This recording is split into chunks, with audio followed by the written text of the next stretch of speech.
Welcome to our fifth view at home of the Hot Wheels Legends Tour.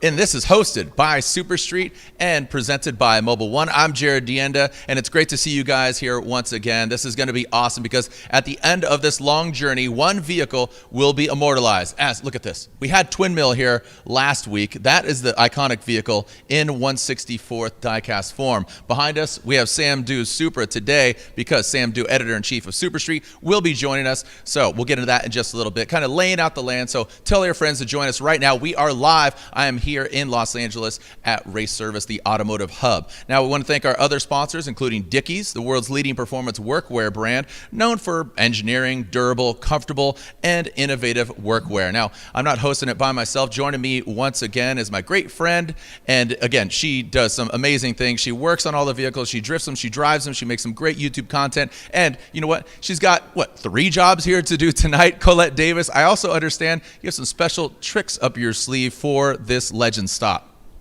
Hey Jared, I'm super excited to be back here for our 5th virtual Legends stop. I think we're getting into a good groove here, keeping the Hot Wheels spirit alive virtually and coming to all of you guys. So I'm really excited for tonight. We have, again, another amazing set of cars, and I cannot wait to get into it. Yeah, and also you're going to be doing the chat room, right? Both on your own personal YouTube page and on Facebook. So if you like a vehicle, you want to create some banter, Colette's going to be typing and banging away on the keyboard, but you're also judging. What else are you? What are you not? Are you doing Nico's artwork back there as well?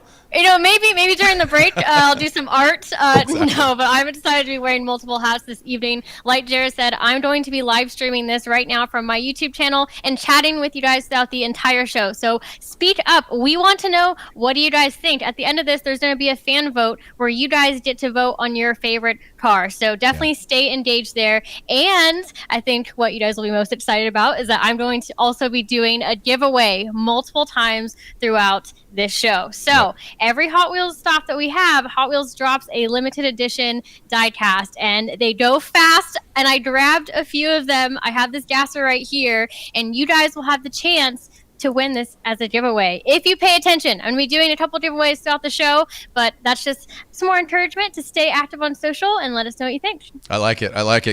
Make sure everybody's paying attention, right? Because there's a couple different opportunities here that you, the fans, will be engaging. The Hot Wheels Legends Tour kicked off in 2018. That was the first year of it, celebrating 50 years of the iconic, die-cast version of real-life cars. Over 25,000 vehicles have been made over the 50-plus years. Now, remember, we will find a Legends winner of this round, and the finale will be in November here in Los Angeles as well. That's going to be a special round. You guys submitted your vehicles. We chose 20 submissions. If you don't see your vehicle this stop, because we can only choose 20 this stop, but if you don't see your vehicle, you might be at another stop. So you can go to hotwheels.com/legends if you have not submitted your vehicle, because we want to see more submissions. We want to see the variety of vehicles. Last round's winner was absolutely amazing, this 1970 Pontiac Trans Am. And here are the rest of the round's winners. But Colette, this vehicle I think really just swept the leg, if I could say, and maybe allude to our special guest later on. But I love this car. It has that sponsor me white, but this thing is built for business. The office inside,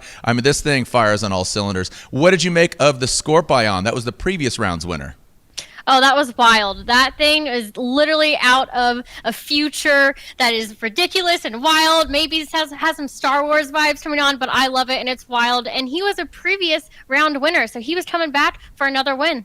That's right. The 2 Jet Z, that was a winner 2 years ago and back. So could the vehicle builder be the first ever 2-time winner of the Legends Tour? Now, this vehicle was when the Hoonigans hosted. This is the Hulk Camino. Had the pleasure of wrapping out with the owner and builder of this vehicle. You could see this. This really does embody Hot Wheels. That big blower there, it's an amalgamation of Hot Rod meets that El Camino shortened, widened. This thing screams Hot Wheels. And then our round 1 winner. This was when we were pre-lockdown, the Disco Vet. Colette, I love the paint job here, kind of old school classic, but it does scream Hot Wheels as well. Would you agree? It does, and I was there to see that car in person, and it is beautiful. Yeah. So, again, there are the previous Legends rounds winners. So those vehicles are guaranteed to be in the Legends Tour finale in November. Stay tuned for all the details on that. But we are talking about 20 vehicles here. Again, hosted by SuperStreet, presented by Mobil 1. Thank you to Walmart. Thank you to Dickies, as we're going to keep going and updating things. Here's the Runner Show. This is the lay of the land. I'll be your tour guide alongside Colette Davis. We're about to meet the judges, and we'll see who and what they're judging. Actually, the 3 criteria in particular. We'll see 10 of the vehicles. We'll have a special guest, Mr. Paxton, Paxton's booth. And then we have a halftime special guest, which is actually Jolo. If you've been watching Cobra Kai now, most recently on Netflix, previous to that on YouTube Red, Jolo will be joining us. He is, again, one of the stars of Cobra Kai. And then we're going to be jumping into the remaining 10 vehicles, 11 through 20. Judges top 3, again, 3, 2, 1. We'll tabulate some scores, but while that is being done, we'll have a Hot Wheels spotlight, really focusing on JDM, the 1/64th version of a lot of JDM and Japanese vehicles. And then we'll get SuperStreet's pick. We'll introduce those judges here in a little bit. They get the bragging rights because there's 3 awards given out tonight. The Legend Stop winner, the SuperStreet pick, and then you get to help choose the Mobil 1 fan favorite pick. Now, the fan favorite pick is important because we're going to take all the vehicles and all the winners of each round, and one of those Mobil 1 fan favorites will be joining the Legends round winners at the finale in November. We'll have a Mobil 1 special guest, Jonathan Castro, Formula Drift driver, who's actually currently in Seattle. I think he's drying out right now. It looks like it's a little wet up there. I'll be joining him tomorrow, actually, at round 3 and 4 of the Formula Drift Pro Championship and round 2 of the Pro 2 Championship. And then we'll find out who wins the Legends Tour Round 5 winner. So thank you so much. Again, Jared DeAnda here, playing host to another iconic stop of the Hot Wheels Legends Tour. So the finals from this round will continue on to the finale. And again, new for 2020, the Mobil 1 Mobil 1 will be providing 1 additional spot per live stream for a vehicle. And here's a little teaser. Colette, just rattling off and ripping through these cars here. Really excited because, yes, SuperStreet is the host, but it's not just about JDM vehicles. We want to challenge our judges because we have some Hot Wheels designers. We have SuperStreet in the building, but I like this assortment here. This is just an absolute rat pack of a vehicle assortment. Yeah, that's one of the craziest and most unique things about the Hot Wheels Legends Tour is that we have cars from not only all over the U.S., but all different types of creators, builders, from hot rods to slammed JDM vehicles. We have it all, and I can't wait to get into our vehicles for tonight. Yeah, super excited. So I love the dots. I mean, look at this. So you know what? Are you ready to meet our judges, Colette? I know we've been wrapping out with them here right before the show is going, and this is just a really cool selection of judges. And again, their mindsets coming into this. They're like, wait, I don't know if this would really be on the digital pages of SuperStreet. And we said it's not just exclusive to you, man. We're not going to favor what your certain criteria is because blood, sweat, and tears goes into these vehicles. So let's meet our judges. And there they are. How we doing, fellas? Hello. What's going on? Yeah, there we go. Okay, hold on. I said, how we doing out there, fellas? I need some excitement. Hey, what's up? There we go. There we go. Let's get the wave going. I'm joking. Don't do the wave. Hello. Don't do the wave. I don't want Bert and Ernie to fall off the couch. Oh, Sam. See, Sam does the wave and he glitches. All right, we'll kick things off with our Hot Wheels designers. Now, this young man, he's been 2 years at Hot Wheels, and I'm scratching my head here. I'm looking at the notes here, and it looks like Charlie Angulo, you came from technology startups. How does one go from technology startups to building one of the most iconic toys of all time? Yeah, well, I mean, thanks for the introduction, man. And first of all, hi, Mom. Anyways, I studied car design initially at Art Center College of Design in Pasadena, and we start by designing real actual cars. And so I got into a lot of startups and designing in technology startups, designing vehicles and all that. And but I got this opportunity here at Hot Wheels, and I was like, man, this is going to be so much fun. I don't have to worry about people getting injured anymore, right? And I understand you're a tuner fan, so you got to be stoked. You drive an RX-8 to and from work, or right now out of the garage and into the garage, but you have an RX-8 yourself. Yeah, and people always ask me like what I've done to it, and here's the truth: all I've done is just fix it. But I will say this, and I know Colette will back me up on this because we talked about this before. But the problem isn't the engine; it's actually everything else in the car. So I mean, that's fair. That's good. I mean, the critical components. I mean, if a door falls off, no big deal, as long as it runs, right? All right. Exactly. So one of the other Hot Wheels alma mater here, one of two Hot Wheels designers joining us, designers of the Hot Wheels Track and Playsets team, 7 years at Mattel, lead designer, and before toy design, you were designing personal mobility, household electronics, and medical equipment. But I'm not seeing any medical equipment behind you. I'm seeing you are the biggest kid in the room right now, Mr. Eric Hahn. What's going on, man? Yeah, dude, I'm a grown child pretty much, but I went to a school in Detroit and studied product design and transportation design. And I was an intern at Hot Wheels, actually. So I graduated. I did some other product designs and things that I liked. And ultimately, I'm here. Now I'm on the show with you guys. So it's pretty cool, man. Yeah, and yesterday we were wrapping out a little bit. You're kind of fanning out right now. I mean, I need a fan. It's definitely hot in here. You're fanning out because you're a fan of SuperStreet. You're into the tuner culture. Your favorite Hot Wheel is the Erikenstein. Is that correct as well? But talk about your experience even being here. Yeah, dude. I mean, I'm pretty sure I'm one of many other fans of SuperStreet. You couldn't graduate high school without a poster from SuperStreet on the wall, right? So yeah, this makes it a little special. And this one right here is Erikenstein. I don't know if you could see it. Yeah. It's a little truck looking thing. But me being a fan of JDM, a lot of the JDM cultures and things, I try to incorporate it into this one. So it's a little bit of my homage to the craft. I love it, man. Mellow, cool as a cucumber, right? Cool as a cucumber, easy for me to say, and I'm an announcer. Also, backtracking, I got to note that Charlie Angulo actually designed the Baby Yoda Hot Wheel that was at Comic-Con last year, which I don't even think you even have one because they're such a hot commodity, and they're in production right now. So the Baby Yoda, everybody loves them, and you built that Hot Wheel, right, Charlie? Buffering. All right, moving on. And again, we Sam, are you there? Are you awake? Yep. Knock. Can you hear me? There you are. We hear you loud and clear. And if you don't know that face, the signature hair, there he is, Due Speed. Yeah. I really appreciate you handing the keys to your Supra over to me. I'm going to be doing some donuts. I mean, this is race service. It's only customary. But thank you so much. It's all good. Just bring it back with a full tank. No. Gonna leave it on empty and just park it on blocks out in your front yard. Those are sick looking BBSs. Sam Dew, if you don't know who he is, editor-in-chief at SuperStreet, born and raised in Seattle. A little wet up there. I'm headed up there tomorrow for Formula Drift. But you actually, again, you were kind of like, wait, these aren't like SuperStreet vehicles. Do you kind of understand what's going on now here at Legends Tour? Yeah, of course, I get it. Obviously, I'd love to see all the cars we'd feature in a magazine, and then feature on our website. But the car community is a huge scene out there, and just happy to see a huge diversity, and there's a lot of great builds in all the cars that we get to judge today. How big of a role, I should say, did Hot Wheels play in your upbringing? I mean, everybody had them, but did Hot Wheels play a role in your upbringing? Obviously, now you're playing with full-size Hot Wheels.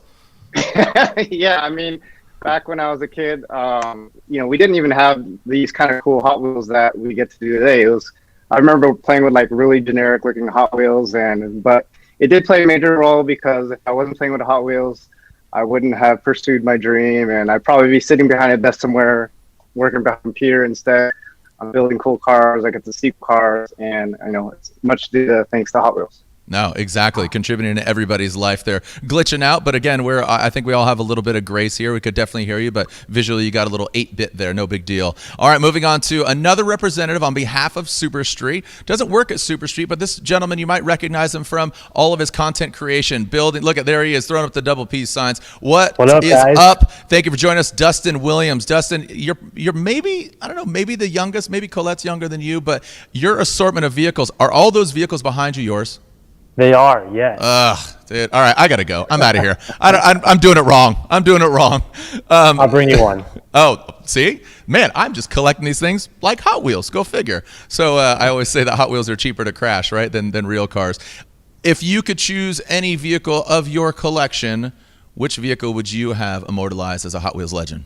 Oh man, that's such a hard question. I feel like the most deserving at the moment, I feel like Hot Wheels is kind of like a crazy design, all of that stuff. I think the S2000 is the one most fitted for a Hot Wheel. The crazy livery, the spoonkin on it, I think it just sets it off perfectly. I mean, you're a perfect candidate here for the whole J. And are you exclusively JDM? Like your whole shop, the man. Legends?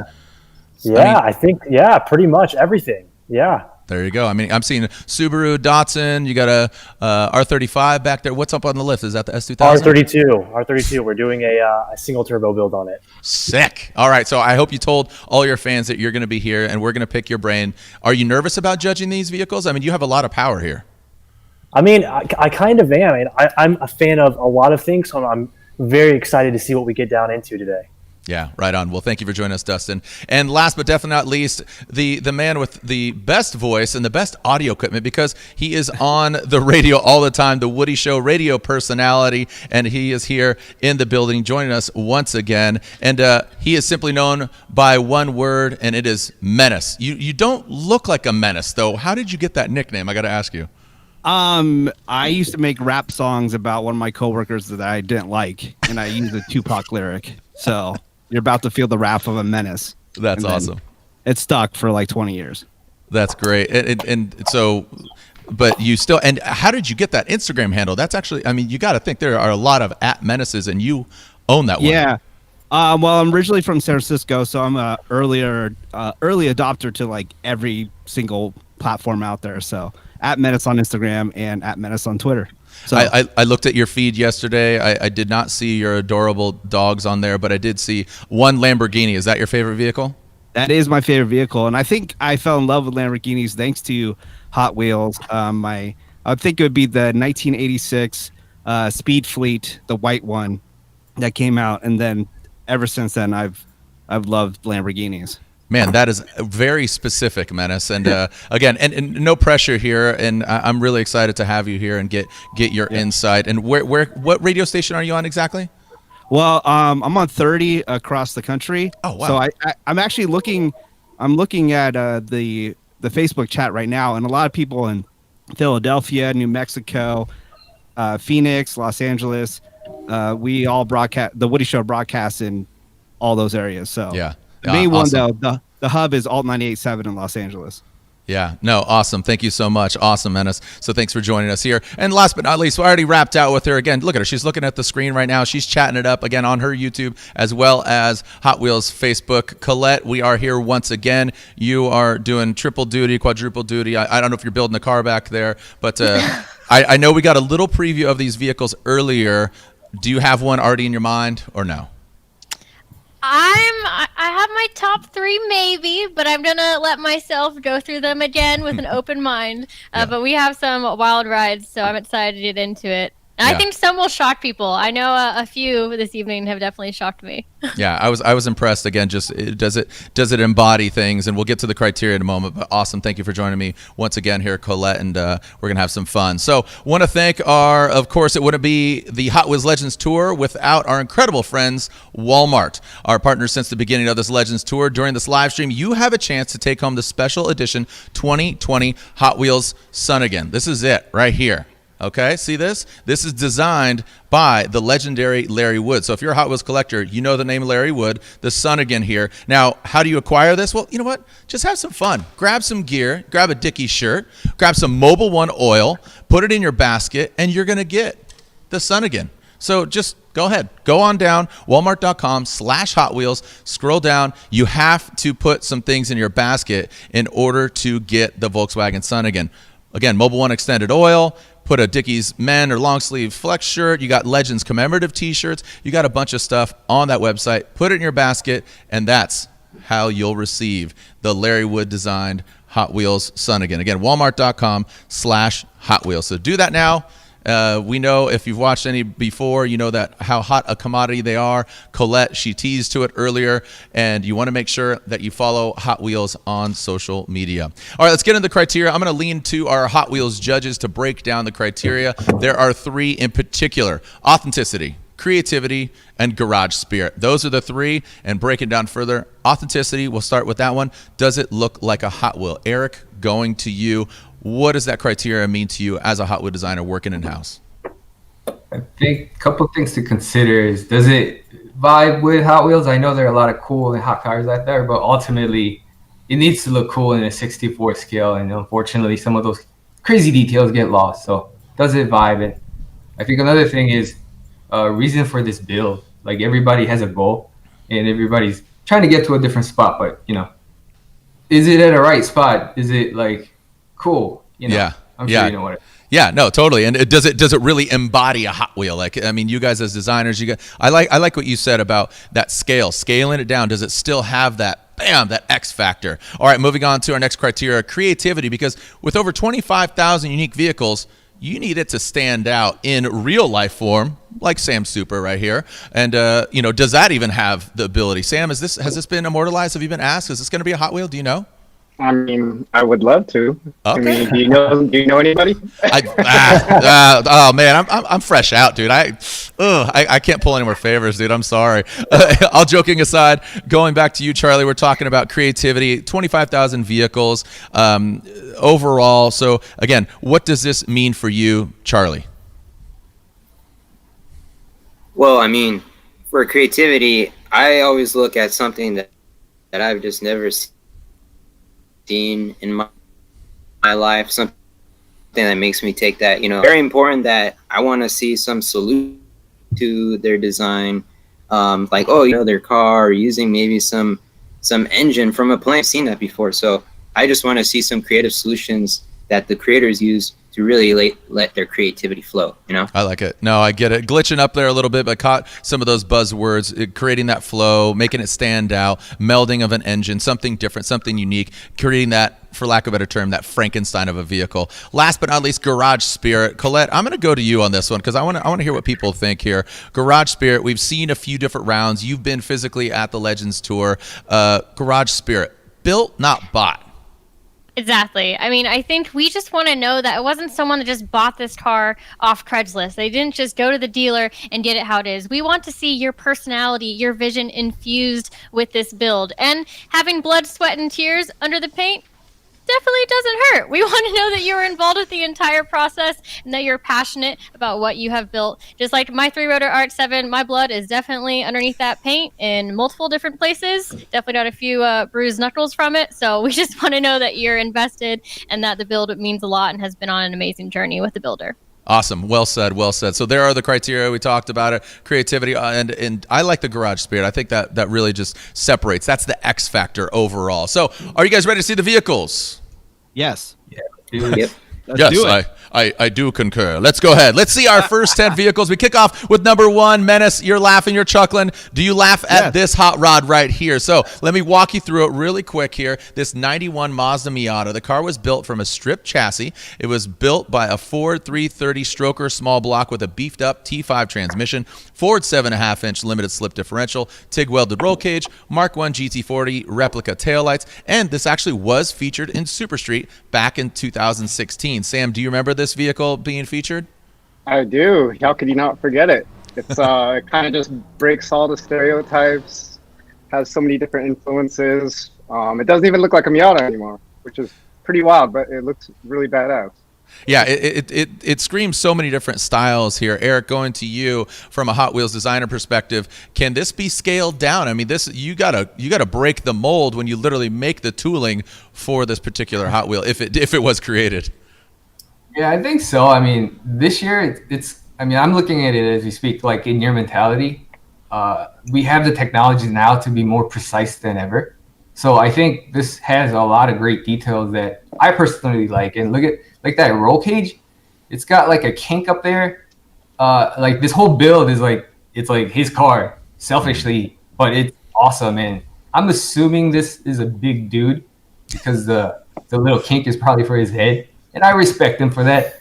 So I like this. I like this a lot. Dustin, going to you. Is this kind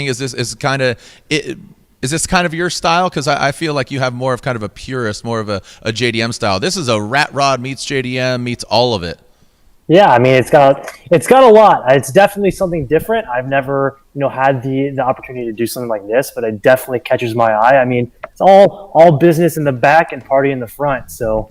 I like it. It's the mullet of cars, right? Yeah, so exactly. I like it. So I mean, this thing really kind of breaks the mold, like I said, but it looks like it's raw. Like I see a little Magnus Walker Urban Outlaw keychain there, lightweight battery. So it looks like it's refined as kind of raw as it looks. It's got some really good fitment. I mean, the Super Trap exhaust right there in front of that back tire. I mean, those are proper road race wheels. It looks to me just like a really cool, almost like a fighter plane, like a warbird here. Got some plexi over, it looks like the fuel cell. You can see the fabrication here. So again, Charlie, talking about those details, could those be whittled down into a Hot Wheel? I asked Eric that, but some of these are really tight.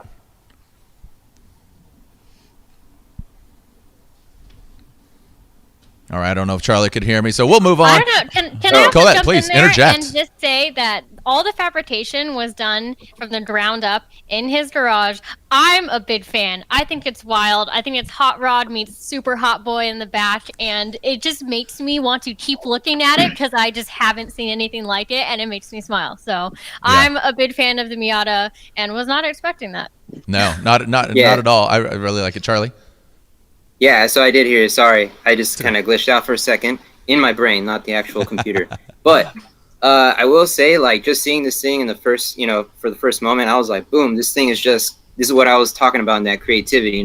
It's not what somebody would do with a Miata. I've seen a lot of Miatas built, and this thing is just so different, so wild, and I really love it for that. And I really commend the builder for doing that because it's not easy to do that, No, not at all. All right, moving on. We're only one car in, and we're already getting excited here. So let's move on to our next vehicle. This is a 1987 BMW 635 CSI. Now, factory, these things have some really cool lines. Again, just a big, long, coupe, but you got that front arching nose, kind of has a brow beater type hood line, but it's custom wide body, rides on airlift performance. You'll see this thing slam down here in just a moment. VIP modular wheels wrapped in Toyo R888Rs, featured at the Toyo Tread Pass during SEMA last year. Again, that E24 shark nose silhouette, and it looks like it's painted shark gray. I'm going to go to you, Menace. I mean, this thing, there it is, dropping it like it's hot. Yeah. Another musical reference there, but Menace, what do you think of this vehicle?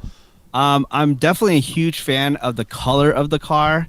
I think Colette said the same thing. As this color on any car looks awesome. It does look awesome on this car as well. But I'm not a huge fan of the layout of the wheels on how they're positioned. And I'm thinking about, if it was scaled down to a Hot Wheel, does it look like a Hot Wheel that was stepped on? That's my only concern, I like it. Yeah. Dustin, are you a fan of the stanced out thing? I mean, again, he's on air. Maybe give a little. What's that? This is it, brother. It's got the wheels. It's got the custom wide body. I mean, I think anybody who watches the videos knows that that we love wide bodies in the shop. We wide body everything. So I love this car from the color, from the wheels, the wide body. It looks like it has some really nice interior as well. I didn't really get a detailed shot there, but the cage, the seats. I mean, this thing's rad. I mean, maybe Menace, maybe you don't like it from a functionality standpoint. You're a dog dad, so maybe you just want to make sure your dogs don't get hurt with the stance. You don't want to blow out a tire, right? I don't know, dude. I disagree. I don't think this is it. I like it. This is the first time we're going blow to blow. Let's go. Man, I'm keeping it real here, man. Well, and it keeps showing you like glimmers of the inside. I don't think in the entry video we actually see the full interior. I keep finding myself like trying to get closer to the screen to look in. And I don't know. In the entry video, didn't really talk much about the build. Don't know what the inspiration was. Don't know if he was involved with it. Don't know really anything. But it looks cool, and I like the color. But don't think it's it as well. Going to Eric. Eric, I don't know if your mouth is, if you're yawning there, if you're excited, your jaws on the drawer, on the floor. What do you think? I think this is it for me, man. Too. I mean, we've only seen a couple. Menace cars, is out. Yeah. Dude, there are a lot of wide body cars, and this is very on trend, right? This is awesome. And a lot of people say like respect the elders when people show up like selling BMWs and things, but I think this thing just clapped back at the young bloods, man. This thing's awesome. I like it. There it is. There's Eric Han Kenobi. That's his rap name there.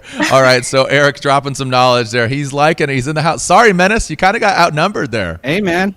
It is what it is. I like it. You know what? You're entitled to your opinion, even though it's wrong, because I like this car, Menace. I'm joking. Totally joking. I do not envy your guys' position. Let's move on to our next vehicle, changing it from on-road to off-road. The 68 Ford Bronco. As you know, they are bringing the Bronco back in that Ford lineup. Now, this race in 10 Nora Mexican 1000s with 7 wins. Ford Performance 347 stroker crate motor, produces about 350 horsepower. Jazz 32-gallon fuel cell, which is good for about 170 miles. So this thing is obviously a gas guzzler. Rides on 33-inch Yokohama Geolandar MT tires, Method race wheels, and this is a purpose-built race car. So you have to take into consideration here. Sam, I know I'm just going to challenge you here. I know, again, editor-in-chief, SuperStreet, you had a time at European Car, you drive a Supra. What do you think of the off-road machines, and do you like this vehicle? I'm definitely digging off-road. I think off-road is becoming more and more popular these days, especially overlanding. Actually did like a couple SUVs back recently, so I can definitely appreciate it. This is a truck that's on a whole different level, doing 10 races in a vintage Bronco, and I love how the Bronco looks, and I'm actually considering the new Bronco, because that would actually be a pretty fun daily driver. So definitely feeling this one. Yeah, no, I mean, this is a purpose built, so keep that in mind. Charlie, this is, like you said, you're fixing your RX-8. This thing looks like it could take a licking and keep on ticking. Maybe this is the vehicle for you, Charlie, but would this translate to a Hot Wheel? Yeah, I mean, I should probably put my RX-8 on the back and have this haul it.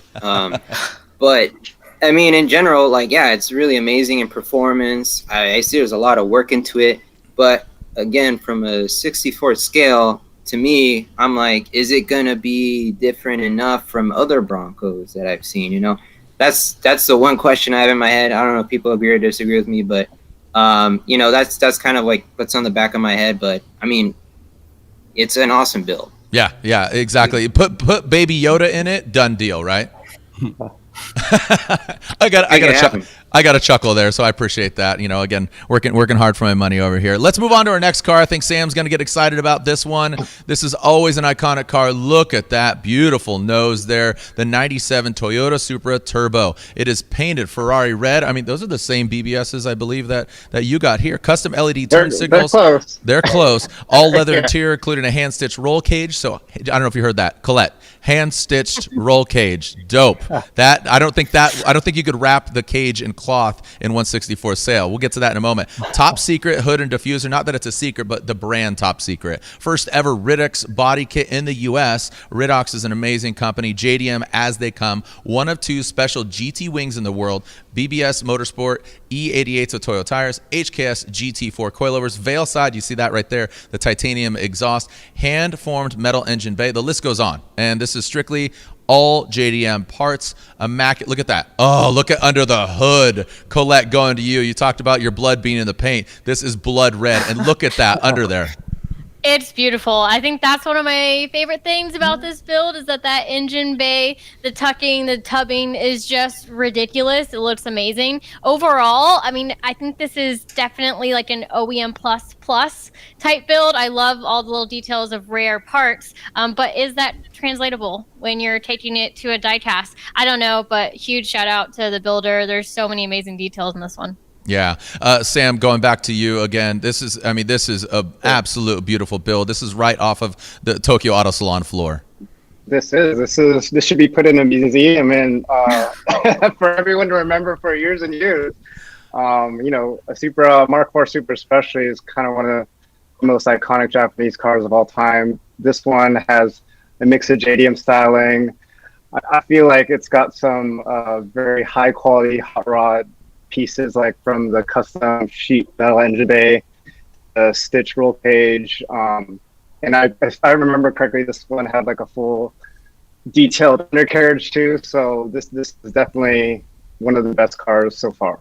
Wow, Sam just putting it out there. We're only, I mean, 4 cars in, but I couldn't agree more. You see those, I like the little Porsche details. If you back it up there, the interior, look at that. I mean, that looks like a Singer Porsche interior, which is really, really cool. Eric, going to you. This thing's awesome.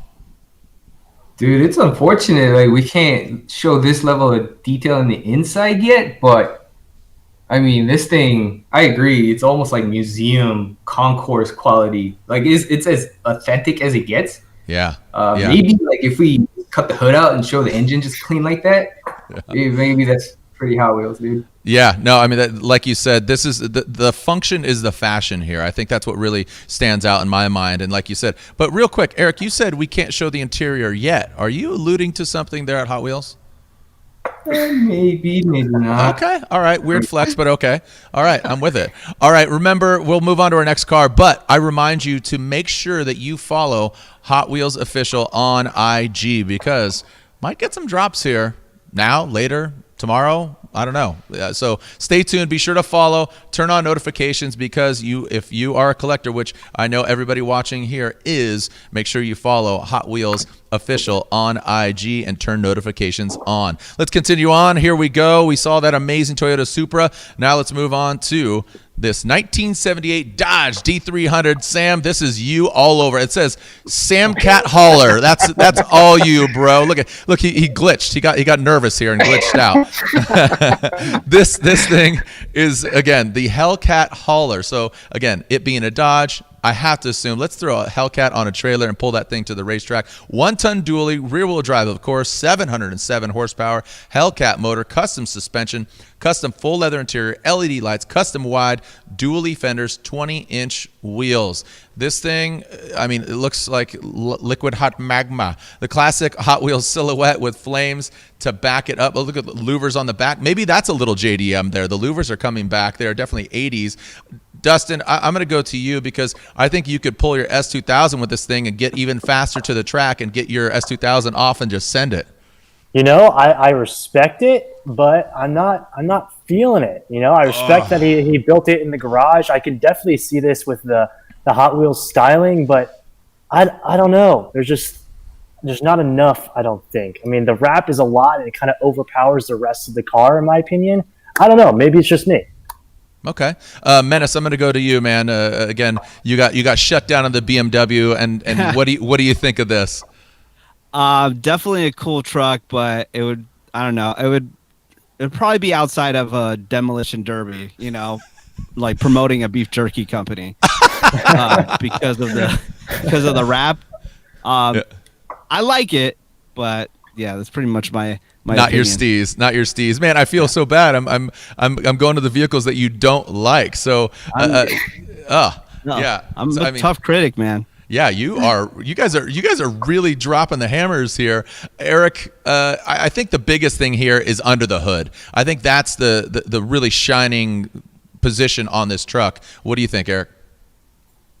I think this guy has everything fun thrown in, and he just happened to have this 1-ton Dodge. You know? Yeah. And I'm pretty sure this keeps up with like any other race cars on an autocross track or like, I don't know, on the street, on dirt. Like I that's how I'd imagine this owner is. So if that's the goal, yeah, dude, this thing qualifies. Okay. I like it. I mean, it looks, again, they threw the catalog at it. Maybe, I think if you painted it one color and maybe didn't have the name on the side, I like Mena said, it's snap into a Hellcat hauler. Here we go, brother. Yeah. All right, let's move on to our next vehicle here. We have this 2000. Did you do the vent on the side? And what do you think of this car overall?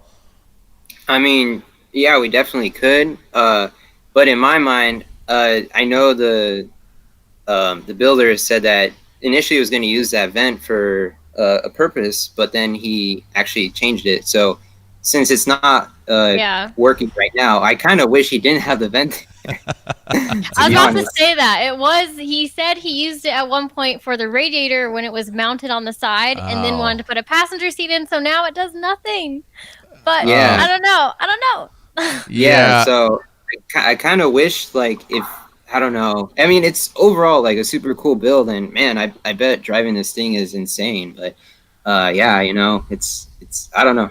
Yeah, no, it's an interesting, unique build. Yeah, Colette, you bring up a good point. A non-functional random carbon fiber scoop, kind of a bummer.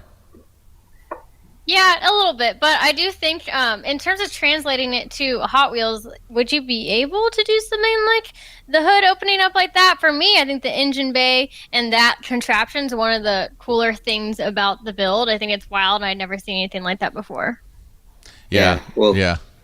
It definitely costs more to make, that's for sure. Oh, but look, it gets down there. That's what we're talking about. It does get down there. Yeah. See, I think Dustin, that's what you're talking about. This thing looks like it absolutely shreds. Absolutely. And I think that's the important part too, is when you build a car like this, to have fun with it. It just makes the experience so much better. Yeah, it's all about driving. All right, another vehicle that I know Sam's going to be excited about, one of the iconic JDM vehicles, and this has that beautiful chameleon paint, 93 RX-7, part of the hybrid team. They've been around since I was a kid, powered by an aluminum 5.7 LS1, so it goes from JDM to USDM under the hood. 450 horsepower, Group A, 89 carbon fiber hood, 99 spec front and rear bumpers. Group A has the feed wide body fenders, which are very rare. The feed wide body is definitely a coveted item. The Shine Auto Feed, side skirt extensions, Ari Amamiya rear diffuser, Mazda Speed carbon fiber lip, TE37s, which is one of the best and iconic JDM wheels of all time. Sam, I feel like you might even know the owner of this vehicle. Do you? Maybe. Yeah, I do. Oh, so it's an inside job. He's like, yo, man, here you go. Hook me up. You know I'm a legend, man. Look at this thing. I know everybody here. But what do you think of the car? The car's really cool. It's definitely gonna frustrate people because it's not a rotary. Probably gonna frustrate Colette, but I'm okay with it. It's really really cool mix mash of with the LS, the rare JDM parts. They got the chameleon color, the white TE, so it's got a lot going on for it. But yeah, it's like the LS is gonna throw some people off. For sure. Yeah, Colette. Yeah, you should have seen me when I was watching the video. I'm all like, "Oh my gosh, RX-7, ding ding ding!" The color, amazing. I love this wide body as well because it's kind of like OEM plus in a way. It's not really obnoxious like you see a lot of the kits for the RX-7s. So it is one of my favorite kits on this. And then he went to the engine bay instead of LS swap, and I clicked out. I'm a chain. I didn't click out, but it was kind of a buzzkill for me. But I can't appreciate how beautiful and how clean this car is, for sure. Yeah, I feel like if you had an emoji for Colette, it'd be like the upside down one. Like you're like, what would be your emoji response to this vehicle, Colette? Would it be the upside down? Would it be like, I don't know, heart eyes? It started with like really heart eyes and then sad, but I could still appreciate it. So then I end with a smile. There you go. All right, so Sam, I don't know if I don't know if your homie's going to be high-fiving you or hitting you. Just giving that. Eric, going to you. This thing is sick, and also it's on air, so that thing could get slammed down as well. Hot Wheels transfer. What do you think? I mean, I agree with most of you guys. I do think it's cool, but I think I've been desensitized by like a lot of cool RX-7s that we have already. Yeah. So I respect the guy and I respect his build, but I think we need to set our bars a little higher for this one. Okay. All right. Yeah. Again, I can't recall. Could you put chameleon paint like that on Hot Wheels, and have you done it on 1/64 scale? Yeah. I believe so. Our last one was R34. Yep. Our line came with this paint. It was sweet. So it'd be nice to see it again. All right, Menace, I'm going to go to you. What do you think of that car? I actually cheated a little bit. I went to the Hot Wheels Facebook group and I asked them what they thought. They're loving it. But I have to say it definitely looks like a Hot Wheels car. The paint job is awesome, but I feel like I've seen it before. I agree with Eric, with Hot Wheels. Yeah, right on. All right. Well, it wasn't a total, like, I went to you on every other vehicle that I went to you. You're like, nope. This one, you're like, it's lukewarm. You put your toe in. They love it on the Facebook page. Yeah, no, it's great. Again, I don't mind the LSs in the FDs and the RX-7. I think it's reliable. You get power. I know Colette she's scorning me right now with her. She's giving me dagger eyes right now. I know you like the Doritos. But the LSs, they're reliable, right? Okay. More so. Hey, I did drive one with the LS in it for the first time, and I'll admit I had a little smile on my face for a little bit. So. All right, there we go. There's confessional right now in front of everybody, Colette. All right, so let's move on to our next vehicle here. This 1930 Model A, the Ford Model A, powered by, you can't ignore it, right? The big 540 big block with an 871 blower, custom built headers, 1935 Chevy pickup taillights, full roll bar, because this thing could get a little loose and get out of hand, flying angel hood ornament, and LED headlights. I got to go back to Menace, because I think I could see you driving this thing here in California. I feel like this is kind of your steez. Maybe this isn't a Lambo, but it seems like your style. Yeah, I mean, when you think Hot Wheels, this is definitely the car you would think of right out the gate. The paint job is amazing. But I heard Eric talk about how, whatever we pick should inspire the next generation. And I feel like this definitely inspired my generation, but I don't know, since the car is much older, will it inspire the new generation? Okay, going to the new generation. Charlie, you've only been at Hot Wheels for 2 years. This does scream Hot Wheels, but does this scream legend? Yeah, exactly. As a young blood, I'll tell you, I've seen in our Hot Wheels Legends tour, we have seen a lot of hot rods, and we've seen a lot actually in this virtual tour as well. Mm-hmm. I love the build; it's super clean. I love that paint with like that two-tone fade, and the interior has some really nice tidbits to it. But in general, as Menace was saying, it's something that we have seen, and it is part of the last generation. And in terms of looking for that next generation, I don't think this really fits in there. Now, if this was like a 5-year-old who built it, then whoa, maybe I'm wrong. Yeah, no, I think it is a cool car. I like exactly just all the dialogue that you guys are creating here. Dustin, DW, what do you think? I agree with the other two judges. I mean, it's obviously a Hot Wheels. Like that's what I would imagine as a Hot Wheel. But I think, like they said, the newer generation is kind of moving in a different direction. And as cool as this is, the Legend should be something that's going to inspire the newer, younger generation that are going to be building these cars. I like it. Definitely. Hey, Colette, real quick, what is everybody saying online? What's the chatter so far? Any shining stars up to this point? We're only 8 cars in. Well, for this build, it's definitely echoing a lot of what the judges are saying. I even saw some comments saying they prefer more of like the rust or the patina on more of this type of hot rod look, which I could definitely agree with. But I will say the Supra had everyone freaking out. Supra is definitely in the top there for the online chat, and the Miata, which makes me happy because I really love that build and think it was wild and unique. But Yeah. How soon we forget that Miata rod? I mean, that was the JDM car with the American, heartbeat, right? But for our next vehicle, let's flip flop that, because our next vehicle actually has a JDM heart in an American car. This is the Honda rod. I like this thing. This thing is super sweet. It's powered by, get this, a huge 1.5 liter Honda motor, but it does have VTEC, bro. So when the VTEC kicks in, there it is. Man, okay, needs a little clean in there. Needs some elbow grease put into it. The body was carved out of a foam block with fiberglass applied over the top. Has suicide doors, so they open, obviously, the hinges on the back. You open them that way. Carbon fiber accents throughout the car. Custom suspension. Modified chassis using a Honda subframe and a 37 Ford frame rail.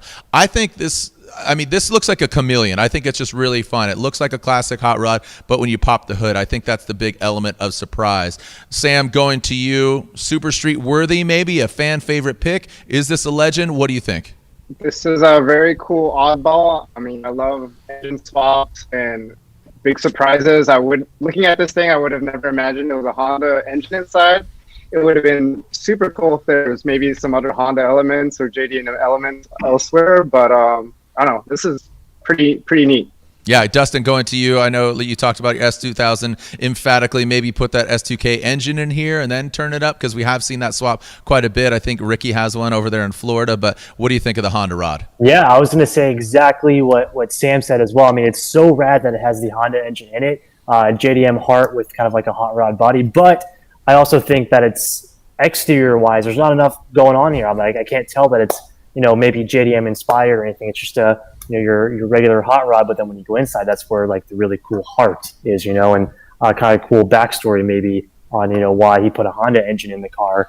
But like I said, not enough there to bring me to it, Yeah. No, I feel you. Eric, going to you. Does this have that kind of curb appeal, for lack of a better term, in the Hot Wheels designer's eyes? I think if the designers in the studio would see this, they say this is trying to get to somewhere. It has a goal, but it looks like a prototype yet. So I agree with Dustin saying if they're a little bit more Honda, shout out or homage incorporated into the car, cool. But I think it looks a little aesthetic at the moment. Yeah. All right. Well, there we've heard from Mr. SuperStreet, Dustin, and now Eric. Let's move on to our next vehicle. And if you haven't already, go to Walmart.com, right? And you could pick up this Sunnigan, but you just need to put some items in there, including Mobil 1 oil, some Dickies gear, and some Legends shirts. So pick that up, and you could get one of these Sunnigans. All right. This is the last vehicle of the first 10. So we have 10 after this. This is, again, car number 10 out of 20. I had an EK back in the day, so of course this era of Honda Acura, the H badge or the Acura badge. Look, it even says "Send It" on the valve cover. That's definitely all me. That's my car. 94 Integra GSR. Now this thing obviously looks like it's built for drag. Has a 1.9 liter aluminum rod, Wiseco pistons, engine with a performance 7685 turbo. Makes 1,300 horsepower at 54 pounds of boost. It runs a Motec M150, Toyo tires, extreme drag aero bits throughout the car. You could see that front lip spoiler up there. Built by the only, currently holds the world record for the fastest car in the standing half mile. So not a quarter drag. Who gasped right there? Who said, oh, who was that? Okay, I don't know who it was. Somebody gasped there. But Dustin, what do you think of this thing? I love it, man. It's super rad. I love that it's tracked as well. With a Hot Wheel, I would like to see a little bit more on the exterior because that's what mainly brings people to get a Hot Wheel. But I mean, the heart of this is, obviously the engine, the crazy power, the fun that this guy can have. But I would like to see a little bit more on the outside of the car. With everything on the inside, everybody, even when you're racing, wants to look at a nice car as well. So. Yeah. Charlie, going to you as a designer, are you looking at this? Are you scratching your head? Are you excited? You want the keys? Or are you kind of like, disinterested? Where are you at? I mean, I saw the video of this car, and it's pretty impressive with all the flames just blowing out of the hood, right? It's crazy in theory, but I have to agree with Dustin that just visually, it needs a little bit more of another step, and I feel like if it did have that plus the power and just what it is, I think that could have been like a really good creation. It holds the record, but it still has power windows. Can you incorporate power windows in a Hot Wheel? That's true. I don't know. We can pretend it does, but. Eric, going to you. I feel again, this is like looking at my childhood right here. Just import drag racing was huge back in the day. Battle the imports and stuff like that. They made the movie Fast and Furious about what we were doing in Southern California. Eric, what kind of chords does this strike with you?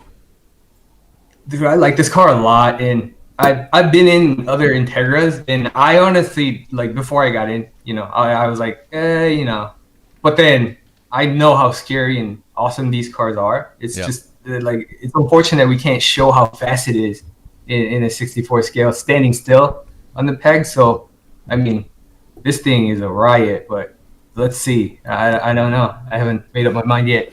Yeah. Sam, what do you think of this?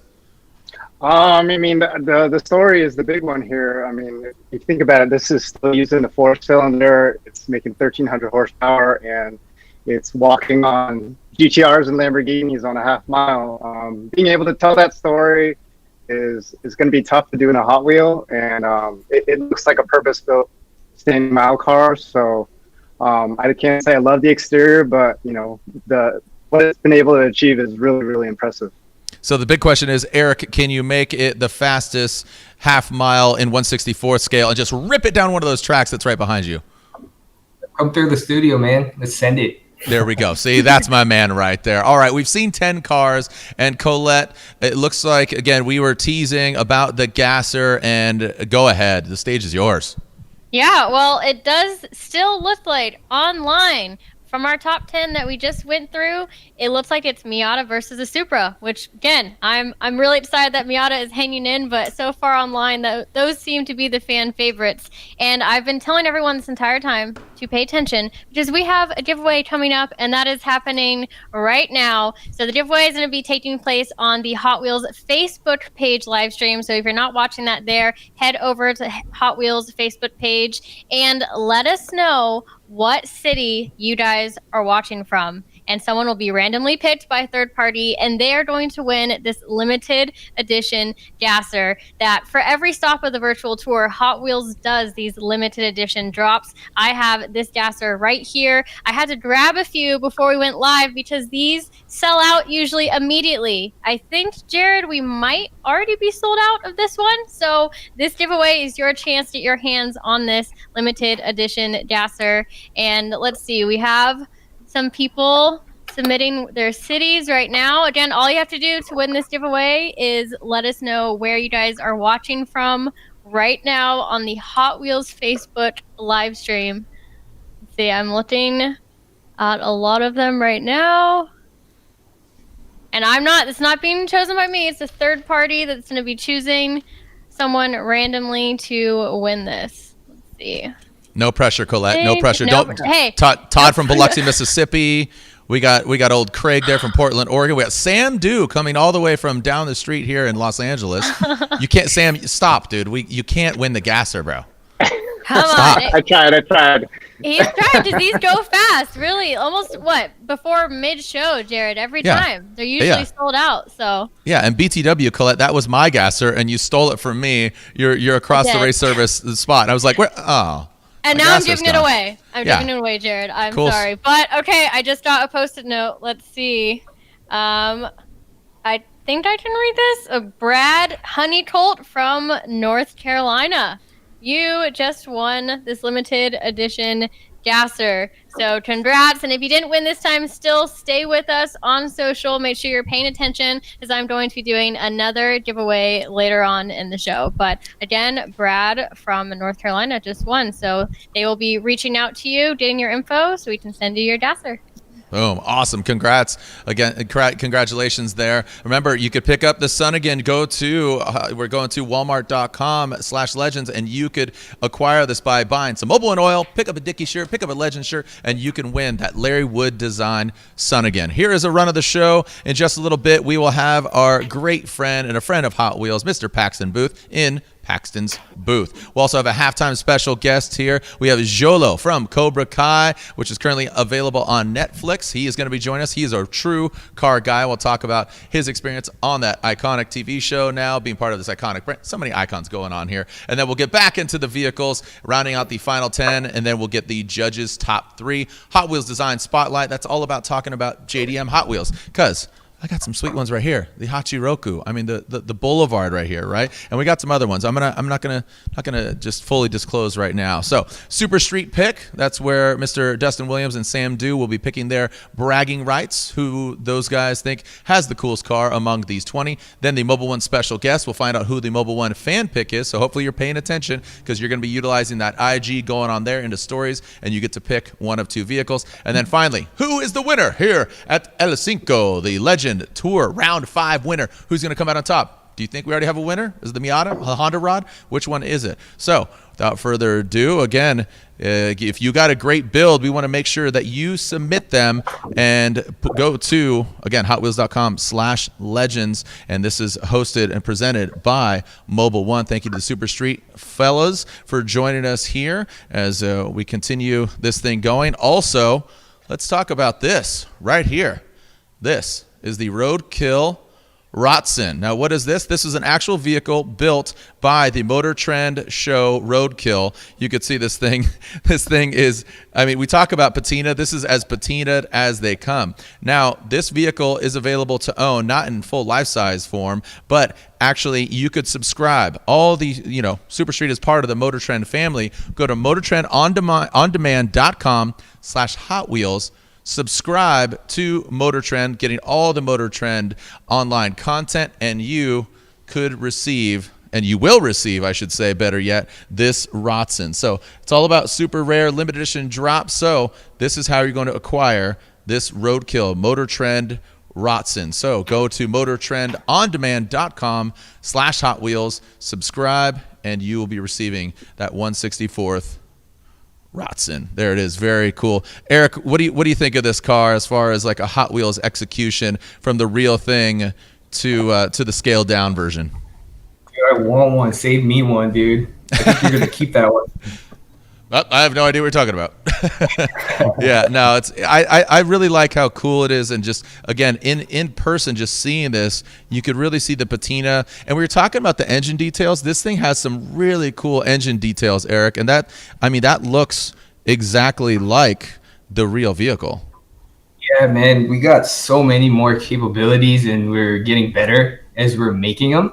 Yeah. So like all those graphics and decals and like the looks that we wanted, we were able to do them a lot better, and hence the search is a wide net. So yeah, I think you'd be excited to see what's coming. Yeah, thank you so much. Again, so motortrendondemand.com/Hot Wheel. And again, these, you got to act fast because these will sell out, and that deal will only last until these are gone. So act now, motortrendondemand.com. Act now /Hot Wheels. Get that right there, the Roadkill. Yeah. All right. So you know what? Let's bring in another member of our Hot Wheels family. This young man is an Emmy Award-winning actor, Hot Wheels collector, and a longtime member of the Hot Wheels family. Up next is Paxton's booth, where he will be sharing some of his favorite Hot Wheels and dropping some Hot Wheels knowledge on us. Let's check out Paxton's booth. Hey guys, it's Paxton Booth, and welcome to Paxton's Booth.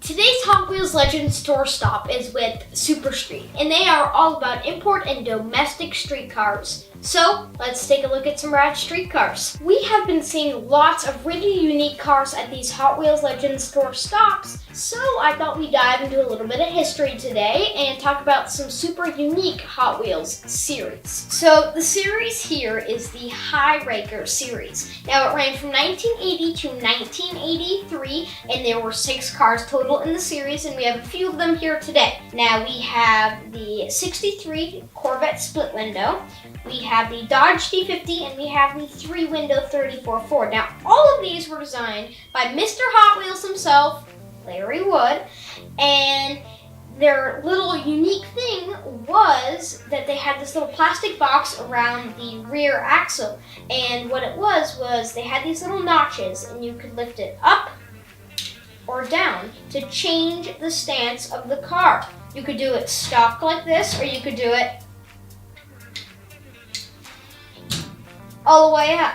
A super rad Hot Wheels series is Crack Ups. Now this series ran from 1984 to 1988, and there were tons of models in it, but I have 2 for you today. Hood Basher, Fire Smasher. Now both of these were designed by Bob Rosas, and the cool thing about Crack Ups is, watch this, they crash. And once you crash them, you can flip it back again and do it again. These are super fun, and there were actually track sets to go with it too, so it was like a demolition derby for Hot Wheels. This is one of my favorite Hot Wheels series. I really hope they bring it back. This has to be my favorite car out of this bunch. It is a custom 72 Datsun 240Z, and there were only 10,000 of these made, and it's actually part of the Redline Club. And it is decked out in this awesome chameleon paint job, which means that every way you turn it, there's a new color on the car. And it looks fast, it looks mean, and it looks loud, just the way I like it. This is a Honda Civic EG. Now this thing is super tricked out. This stance is so low. It has rear rider tires, a right-hand drive, and it's actually part of the Fast and Furious Fast Tuner series, so super rad. This is a Nissan Laurel 2000 SGX, and it has rear riders, it's right-hand drive, and it actually comes with this super cool transport van that you can actually put this car into. Okay guys, thank you for letting me share my collection with you today, and good luck to all the contestants, and see you soon. Right on. Thank you so much there, Paxton. Just, man, for being so young, he has so much Hot Wheels knowledge. I absolutely love it. I really love the Gretty, the old school JDM ride that fits into the truck. That's cool. And all those old crashers. And he is just creating and continuing a Hot Wheels legacy. I know his dad kicked down a lot of Hot Wheels. Plays Miguel Diaz on a really cool show that I actually just started watching because it went from another platform and now it's available on Netflix. So just nuzzle up in bed and just feel like a kid again, grab my Hot Wheels and start watching Cobra Kai. So very talented young actor. He lives right here in Los Angeles. He's been training karate for the show. He's only 19 years old. Are we getting him on? Are we? I think we're getting him on here. So again, thank you so much for joining us out here. Say what's up. There he is. How we doing? We have Good. How are you, brother? Jolo. I'm gonna butcher your last name here, but I'm gonna try. Okay, Mariduena. Bro, that was better than like 90% of my substitute teachers. You're totally fine. That was great. It's Thank you Mr. guys for having me. It's Mr. Dienda to you, Jolo. Exactly. Hey man, congratulations on all your success. Again, admittedly, again, am I correct in saying it was on another platform and now it's available on Netflix? I feel like it's really catching fire. Yeah, I mean it's catching fire to say the least. I'm super excited that everyone gets to experience the show for the first time, and I feel like it only helps that we get the original Karate Kids, Ralph and Billy, to be on the show with Marty, the original bad guy. So I'm just excited for to be along the ride. That's awesome, man. I was trolling you on Instagram when I heard you were on there. My brother was like, "Oh, that's cool." Like, he's 5 years older than me, so Karate Kid played a huge role in our lives. And again, sweeping the leg and all that. Okay. You know what? I heard your daily driver here in LA is a pretty sweet car. What kind of car is it?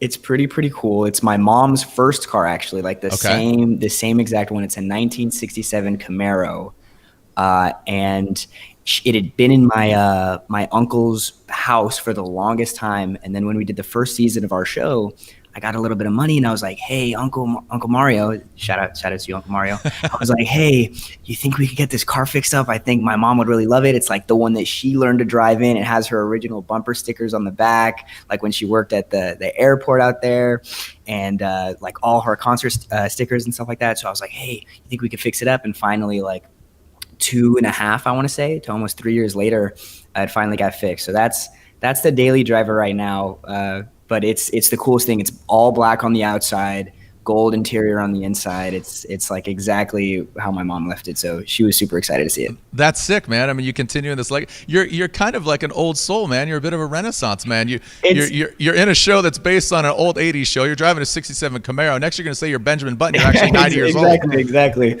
I was born in the wrong time, but genuinely, it's one of the coolest cars I've ever driven. I honestly wasn't a super big car head up until like getting to fix this car and getting to learn more about it. I was kind of just like, just like the Lambos are cool or the whatever, and then, finally getting to work with this car and kind of get to learn more about the engines and everything that goes into it. Then I was like, oh, okay, there's so many cooler cars than the Lambos, but I still do have some respect for the Aventador. Yeah, so I got it. Oh, look at that. Do you have an Aventador as well? Because I was going to ask you when you go to casting calls, you step out. They're like, oh, all right. Yeah, so like, Jolo's here. Too loud. No, you probably stink like fuel. I mean, let's be honest. Yeah. It's not. It doesn't have the emissions system. Hey, do any of our judges have questions here for Jolo at all? Because Menace has got his hand up right there. Go ahead. I wanted to ask if you're like a little bit frustrated because people are so excited about the show now. And I watched it right when it got released originally. And I was screaming on the radio telling people like, you got to watch the show. You got to watch the show. It's awesome. And then fast forward when it gets onto Netflix, everybody's like, oh, this show's awesome. I was like, that's what I was telling everybody the whole time. To be quite honest, I'm not frustrated. I'm glad that it's happening now, but later than never. Yeah. I'm saying, obviously, it's a really cool opportunity that we have to be on this platform that really is a machine. Netflix is like the way that they operate is totally different than any other network that I've operated on or that I've worked with. So it's cool to see just the worldwide impact that just being on a platform like that has, and seeing people from Brazil, Europe, Australia, like all around the world being like, yo, I mess with this show. So I think that's the coolest thing. And also getting to work with everyone on the show is really, really cool. I when I went into the show, I figured like, oh, Ralph Macchio, Billy Zabka, like these guys are such big names in the industry that these guys surely are going to be jerks, but they are two of the most down-to-earth people I've ever met. And seriously, they are family guys and put just, making everyone comfortable before everything. And I think I really appreciate that. Dude, congratulations. I think you grew up on the film too, man. Again, I was looking at you and you literally trained for this because, being 19 years old, did they have to CGI those abs or are those real? You're embarrassing me here. Dustin, honestly, show him what you're working with. I don't know if you've seen Dustin's abs. I mean, he does his laundry on his abs. Go ahead. Exactly. You got the washing board, but no. So that picture, oddly enough, I posted 2 pictures. One was me my junior year, and now I'm a sophomore in college. And I'd never really worked out up until we filmed the 3rd season of our show. I'd never really been to a gym. Like, I did the bare minimum. I was like, all right, I'll go to training for this and learn the choreo. But when I got back, the 2 of the other guys that are around my age on the show are like shredded. They're way too shredded for like a 20 and 21-year-old. So I was like, all right, I'm gonna get in the gym. And then I was like 3 months in, I was like, I'm a super skinny guy. So I was getting like really bulky, and then quarantine hit and they were like, all right, humble yourself. So now I'm kind of just doing the home workouts and stuff like that. But I'm gonna get back on it. By the time I'm 21, I'll look just like you, Dustin. Don't worry. There you go. I like that. Hey, Hot Wheels. Can you remember your first Hot Wheel? Honestly, I do not remember my first Hot Wheel, but I can say that every single door in my house growing up had one of those hanging, I don't even know what you call it. It was almost like a panel where you put a bunch of Hot Wheels in. And when I tell you that my mom, she stepped on, I don't know how many Hot Wheels as a kid. And she is a trooper for really sticking with me and being like, all right, well, just please put them away. But there were many late nights with her stepping on them. So shout out to Mom. Can you recall any Hot Wheel that stands out in your mind? Like, oh man, like, earlier Menace was talking about that Lamborghini and all our judges, they have a great relationship. Being only 19 years old, anyone? I mean, what's that far away? I mean, you just put them down last year, right? Exactly. Yeah, exactly. I was just playing with them 2 years ago. So honestly, my dad is super into the old Toyota trucks. And that's like his dream car now. He was super into like the new cars. He's like, I want a 2018, 2019. And then now he's kind of like slowing down. He's like, actually, I kind of want just like an old Toyota. So a lot of the ones that I remember playing with as a kid were like truck style cars. And now I'm kind of into all of them. The cars that you guys were judging, I was like, it was funny. I didn't realize I had my mic wasn't muted, and you were like, who gasped? Oh, that was you? That was me. I was like, oh my gosh. And then you said, who gasped? And I was like, no, surely it wasn't me, right? But all the cars that you guys were looking at today were super rad. Yeah, they're sick. Any other questions out there? Dustin, Eric, anybody? Yeah, Charlie. I have a question. Oh, all right. Charlie. Oh, looks like he froze. Charlie, you blocked out there. If you got a question, raise your hand. Oh, Charlie. No, he's muted there. He's muted. You guys could be brothers, man. I mean, you guys almost, again. Oh, wait. Can you hear me now? There we go. There we can go. hear you. Okay, cool. So as I was saying, we have the rest of our Hot Wheels design team watching, and they're fans of the show, and they're bugging me. They want to know what happens to your character in the next season. No pressure. No pressure. Well, I got people from Netflix, representatives with briefcases that are about to explode if I say anything, but I can't say that season 3 is my favorite season, regardless as to whether or not I make it out. It's definitely my favorite season.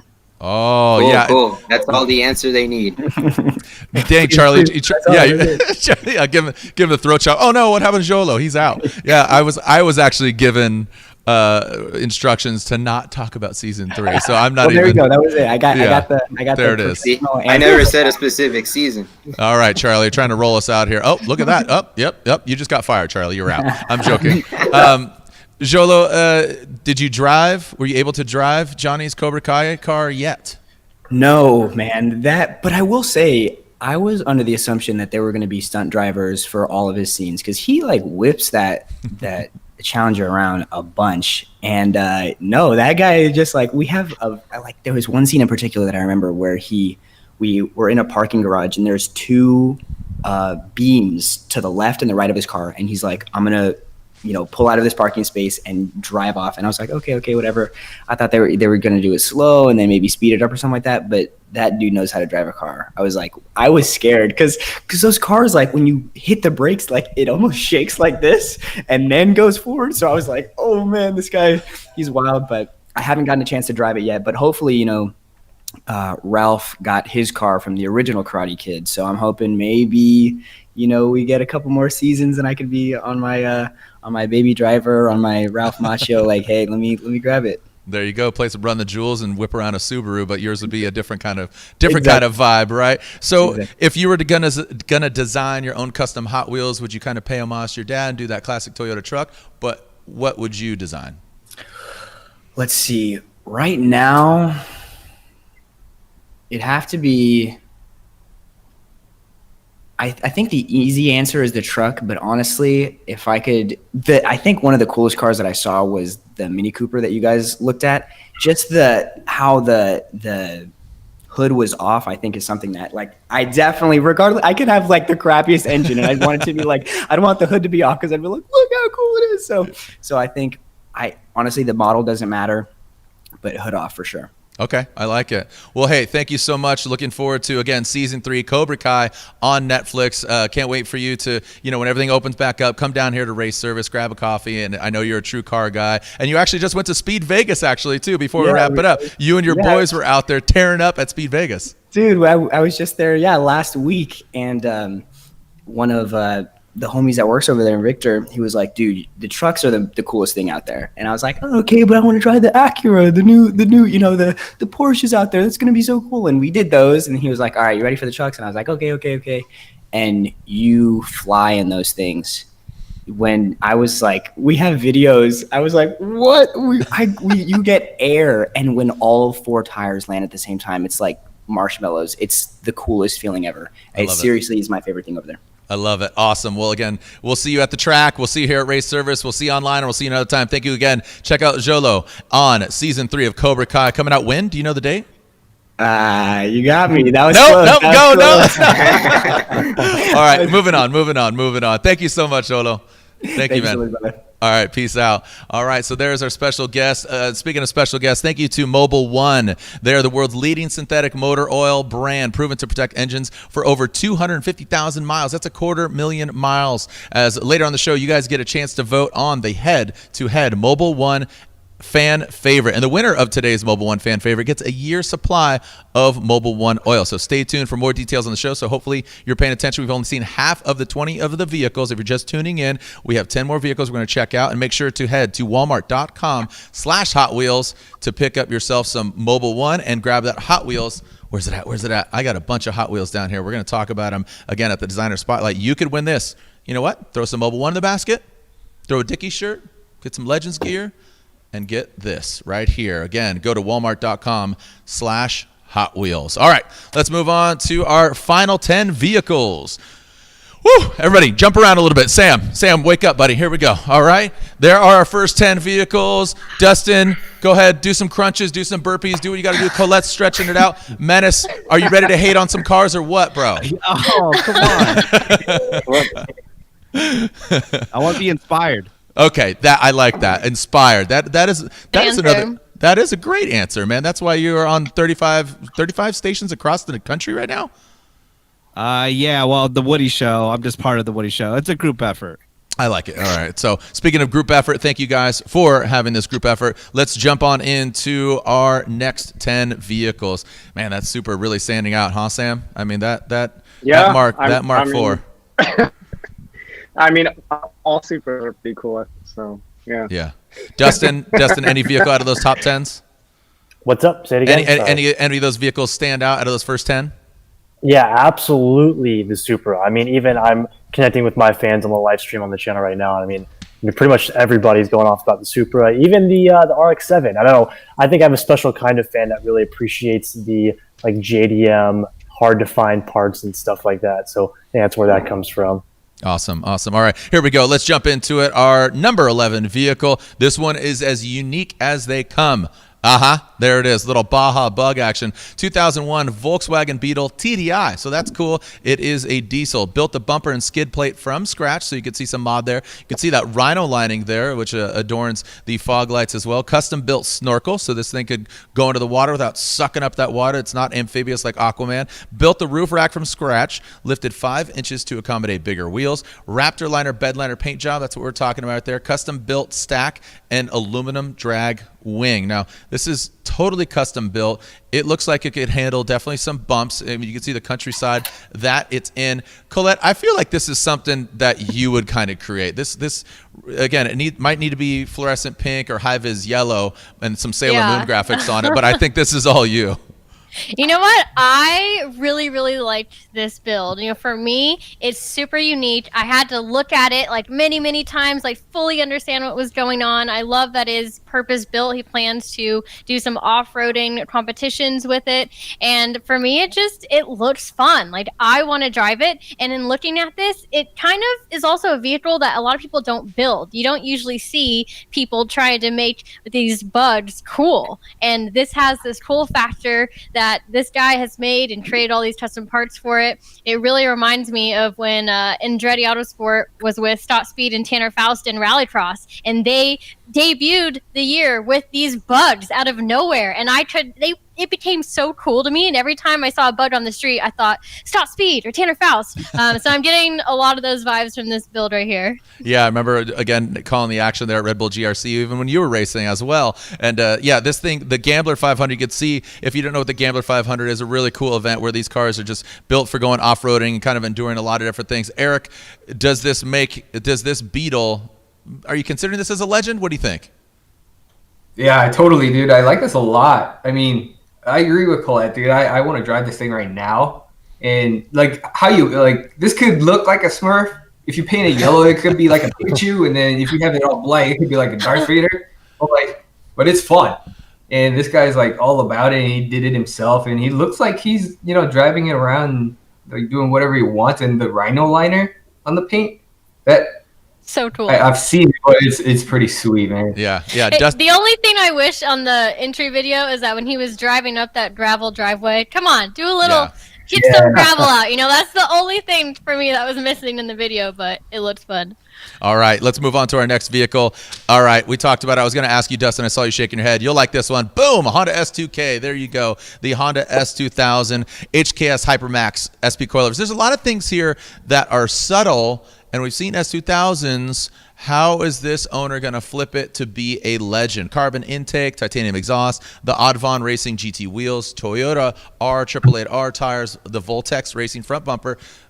Definitely a hot commodity there. The Jays Racing front fenders. There, Colette, you were talking about not over-the-top body kits. The Jays Racing is mellow. Car garage, Amos rear quarter panels, rear bumper, and dry carbon side skirts. Center mount carbon rear wing and Recaro seats. Dustin, going to you. I think this is a great-looking car, but what do you think? I'm not going to be a hater here. I like it. I love it, actually. I mean, it has all the good JDM pieces, but I mean, aside from that, as far as a legend goes, I can't really see it to that aspect. I love the build. I got all the authentic pieces, but I mean, does it stand out enough to be a Hot Wheels legend? I don't know. I would like to see maybe if he tracked the car, put some purpose into the car. But I mean, aside from all of that, it's an incredible build, quality parts, and I love it. But as for the Hot Wheels legends, I don't know. Yeah, I could see Charlie shaking his head there. Yeah, aesthetically, it's sterile. I mean, it's clean. You could eat lunch off this thing and literally off the top deck wing. But overall, is it a legend? Yeah, I mean, from the back view, it's actually pretty menacing from the back. But again, I have to agree with with Dustin on this. It's just, it's kind of like I guess what I would expect to see if we built this thing up. But again, I don't want to see what I would see in my head. I want to see something that is just explored in somebody else's mind. Yeah, exactly. Let's move on here as we move on to our next vehicle, and this one I'm gonna go to Sam on this one right out of the gate because this thing is wild. I think this blends kind of that JDM mixed with EDM, not talking music and Electric Daisy Carnival, not EDC. Custom built aero pieces throughout, pan and wide body kit, polycarbonate windows, LED lights, roll cage, work wheels. So there's that J kit, right, with the Workmeister M1s, Toyota R888Rs, GT3 throttle body, which again, that's performance. So it is a little bit of go as well as some show. Again, like the windows, Fab Speed long tube headers. First came in the US with the Pandem kit. So JDM, EDM, Sam do, make it do what it do, baby. It's Euro. I dig it. I also want to point out that many people, people are doing a lot of Porsche 911s these days, and people are really taking a Cayman. So it's really cool to see a Cayman done. A Cayman done with JDM styling. Obviously, Pan comes from Kira, which is from Japan. Really Japanese styling with the work bills. There's not many Porsches that look like this. It kind of does a great job of bridging both worlds. Yeah, realistically, Colette, this car gives me anxiety just pulling out of that driveway. I think every splitter would just fall off the thing like a house of cards, but I definitely want to drive it. I like this car a lot. I'm a huge fan, and definitely with the Legends Tour, I think I judge an off-the-shelf like supercar a bit more because, they're basically buying an amazing vehicle already. But I think this guy has done more than enough to make it his own, make it really unique. Aesthetically, I love it. Obviously, I love anything neon, but I really liked everything that he's put into the car. You can tell that even like the metal foot plates, like everything has been thought out, and it has some wild suspension that's done on it as well. So for being something you can go buy off the shelf, I think enough has been changed. I love the aesthetic. I love everything about it. I'm a big fan. Yeah, you could see the remote reservoir, the Moton. But these are the details that you can't really get in. But regardless, even though you can't show the remote reservoir coilovers, you can show the awesome cage, the high vis, the contrast. Eric, I saw your mouth gaping. Wipe the drool. What do you think? I don't have anything bad to say, man. This is like grown SuperStreet kid. Like he used to mess around, and he's been around, and now he's like honing in. And this is his love project, and I think it shows. This would make an awesome Hot Wheels, man. Yeah, and I think he did make a lot of the aero pieces too in his garage. So I know he was very involved with the aesthetic of the car. That wing, I think they had the plates custom made for it as well. But I love it. Yeah, this car melds so many different styles, even to a little red, white, and blue there. It's got the Workmeisters, like you said, a lot of blood, sweat, and tears. And Eric, I like what you said. The story behind it is very interesting as well. Look at you, just a bit of a sleuth there. All right, let's move on to our next car. This one should be fun as well. Now, again, just another Frankenstein type of vehicle because under the not hood, you can see it point blank, the 6.2 LS3. So I believe Jolo would like this thing. He says, whatever I have, it needs to not have a hood. So it has that big LS3 motor swap, Tremtech T56 magnesium transmission, custom blue dashboard, chassis, mount, and wing. So this is really interesting. I'm going to go to Dustin. I'm going to go to you, man. What do you think? I like it. I like it a lot. I like that it doesn't have the hood on. Going back to that, it would be cool to see Hot Wheels like this kind of exposing the engine bay a little bit, maybe put some small details. I don't know how that translates into the Hot Wheel world, but I think it'd be super rad. I'd like to see a little bit more on the outside other than just a massive wing in the back. And there's a lot of stuff going on in the interior, I think, and I wish we could kind of get that translated into Hot Wheels. But overall, I think it's a pretty rad build. Yeah. Menace, what do you think? Can I go back and shout out the Bug real quick? I love the Bug and I love the Porsche. They were super clean, definitely looked like Hot Wheels. With this vehicle, I think the outside just kind of looks a little messy, cool vehicle, but the exterior definitely needs to be a lot better. Okay, a little refining of that, but I like how you digressed and went back to the other vehicles. That's awesome because I didn't take you for an off-road Beetle guy, man. Oh no, I have nostalgia for Beetles, especially a blue one, because shout out to my friend Tracy, who used to give me a ride every day in her blue Beetle to school. So it's awesome to see that people are still keeping the Beetles alive and doing cool things. Awesome. Love it. All right, let's move on to our next vehicle here. We're going from not Nissan and digressing to Datsun, the 1975 Datsun 280Z, the iconic. Wait, is that one behind you there, Dustin? Because, maybe we'll throw it to you. This car is a daily driver that makes 750 horsepower and pump gas at 12 PSI. It is a cammed LS swap. Oh, Dustin, would you do that? A 72 millimeter rear mount turbo kit that was made at home, custom body kit, HID headlights. The car was built with his father. See, here we go, pulling on the heartstrings. And they transformed a rusted salvage car into what you see here. Now, Dustin, there are repops of a lot of these parts, but I think this thing looks really good, and you got to love the story as well.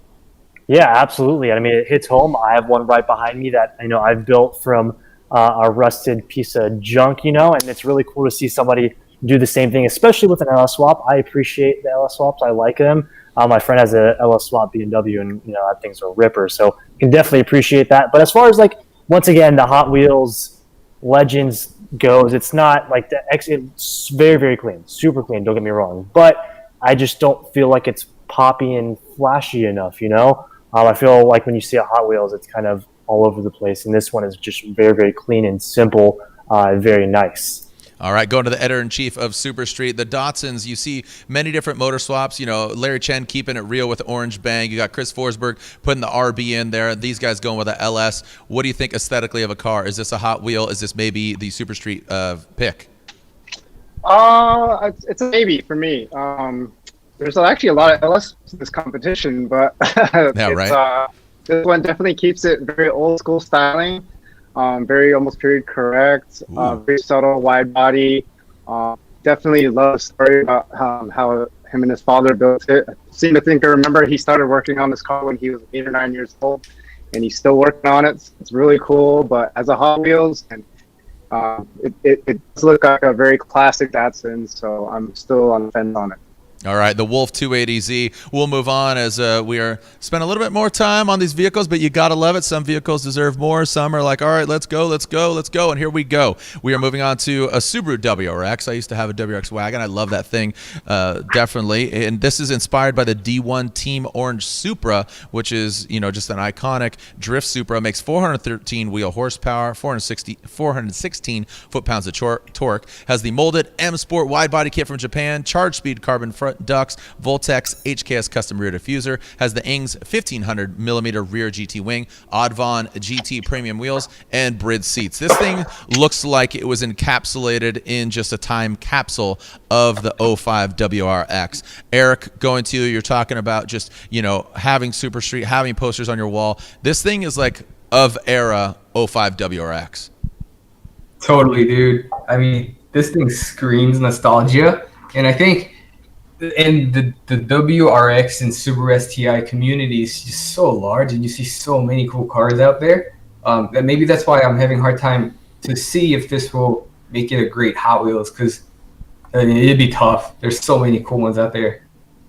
Right. I mean, here's one right here. We're going to get to them in a little bit, but there's a more modern, more late model WRX STI, and again, just all those details there. You could see with this. Can that vehicle transfer and really change the game and be a legend? It's a great looking car, but is that vehicle a legend? So, Colette, what do you think? Again, you're kind of Mazda. You love the Doritos, but what do you think of this WRX? Echoing some of the same thoughts, I think it is a really clean, awesome build that he's, explained to us where he got his inspiration from, and there's a lot of respect that goes with the way he executed that. And I think one of my favorite parts is just the engine bay. He pops it open and he has that custom color really screaming at you there. But in translating that to Hot Wheels, I think that's, again, going to be a bit tough. And like you mentioned, there's a lot of other competitions with that type of car that's already Hot Wheels and that are really wild. So. Yeah, this car looks like it'd be fun to drive. I'd love to take this to the track. This looks like a driver's vehicle. Does it look like a Hot Wheel? We'll soon find out. Again, I do not envy you guys. Here we go. Moving on to our next vehicle here. This one's exciting. Switching gears here. Literally, 81 Chevy Camaro. We'll see if this thing, maybe they put a 2J in this. No, it's definitely V8. It's definitely V8. We've seen all the LSs in other vehicles. Didn't know if there was any more LSs left for an actual Chevy. Here we go. This is powered by a 377 cubic inch small block Chevy motor with Holley Sniper stealth injection, Jericho 4-speed dog box transmission, dual 3-inch exhaust that exits out the side in front of the rear tires, custom Ford 9-inch rear end, classic rear end there, custom front splitter and wing, custom built fender flares made out of foam and then fiberglass. So just dialing it in, and of course, Hoosier radial slicks. So built to race autocross. This is built at home. This is a garage build. I'm going to go to Charlie here. Charlie, is this a Hot Wheel legend? Again, this looks, another vehicle that looks really fun to drive. Yeah, well, first of all, since there's so many LS swaps, why not put a four-rotor in this one, right? There you go. I like it.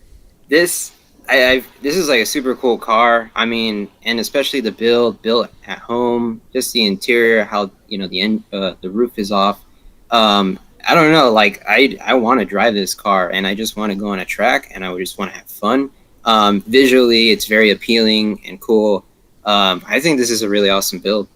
Yeah, it is stripped down. It's all killer, no filler in regards to just the build and only the essential items on this. Menace, you're staring at this. What's going through your mind? I think it's a beautiful car inside and out. Super clean. I love, just the tiny details and all the different colors, especially with even the stickers that are on the car. It all goes together. It's perfect. Yeah. Oh, wow. Perfect. That's a big statement from you, man. Again, given your track record here. All right, let's move on to our next vehicle, and we only have 3 more to go, including this one, an '09 BMW 135i. Now, these have gained a lot of interest. I mean, the drift tax. Oh, I know this guy. Oh, Bernu. Shout out to Bernu. What's up, homeboy? 3-liter twin-turbo N54 making 530 horsepower. I thought this car did look familiar, actually. The 1M wide-body conversion, APR carbon fiber GT wing, Garrett GT30X 3076R turbo, Sabon carbon fiber hood, chassis mount front splitter, RKP full carbon roof, turn down exhaust, has the Fisky wheels. The list goes on. It runs in Global Time Attack Challenge. Has the OEM look. So does this separate itself from the rest of the pack? Sam, I'm going to you. I think we all know Bernu, but what do you think? This is like kind of the definition of OEM track build, OEM plus track build. I love it. Got the one conversion. It's built for performance. It's a car I drive home or own myself, but I don't know if it's a Hot Wheels yet. So we're kind of curious what everyone else thinks. Yeah, and of course, look at the photos. I mean, Bernu is a photographer, so it only makes sense that he has some amazing photos here. This looks like a canyon killer, and I have seen videos and photos of him joining the Hoonigans as well as going out with Larry Chen, so it's great to see Bernu joining in on the party. Going to you, Eric, I think you want the keys to this thing. Is it a Hot Wheels legend? Yeah, dude. The E46 M3 is one of my dream car. Mm-hmm. And seeing that, I think this guy is like one of those guys that like they want a race car, but they want it on the street, and they want to, even if it's going to the grocery and back, they want to do it in a race car. And I think it like kind of like it's that car, and it's done well. I like it a lot, man. I think this would be cool. Yeah, it's really refined, but can it be a Hot Wheel? That's the question. I think it's a real driver's car, similar to that WRX. I mean, almost mimicking it versus JDM versus European. It's almost mimicking. Mm-hmm. All right, so here we go. Let's move on to our next vehicle. We have 2 more left to go, and look at this. I like this. Man, Josh Freeman, you can see Lolo Metalsmith, that's his handle, 1964 Chevy C10. The C10 taxes are through the roof as well. Nice. I mean, you could eat off of that engine bay. Let's talk about it. 500 horsepower, Vortex supercharged 6-liter, full custom sheet metal engine bay, custom flush mounted LED headlights, 22s in the front and 24 by 12s. That's a foot wide in the rear. Lots of custom body work done here, as you can see. Those are not factory, and I don't think that's factory ride height. I'm going to go and go out on the limb here. One-off custom tailgate and tail light, full custom frame, 3-link suspension, stainless steel exhaust. This is the Hammerhead C10. Menace, could this be the Menace Hammerhead C10?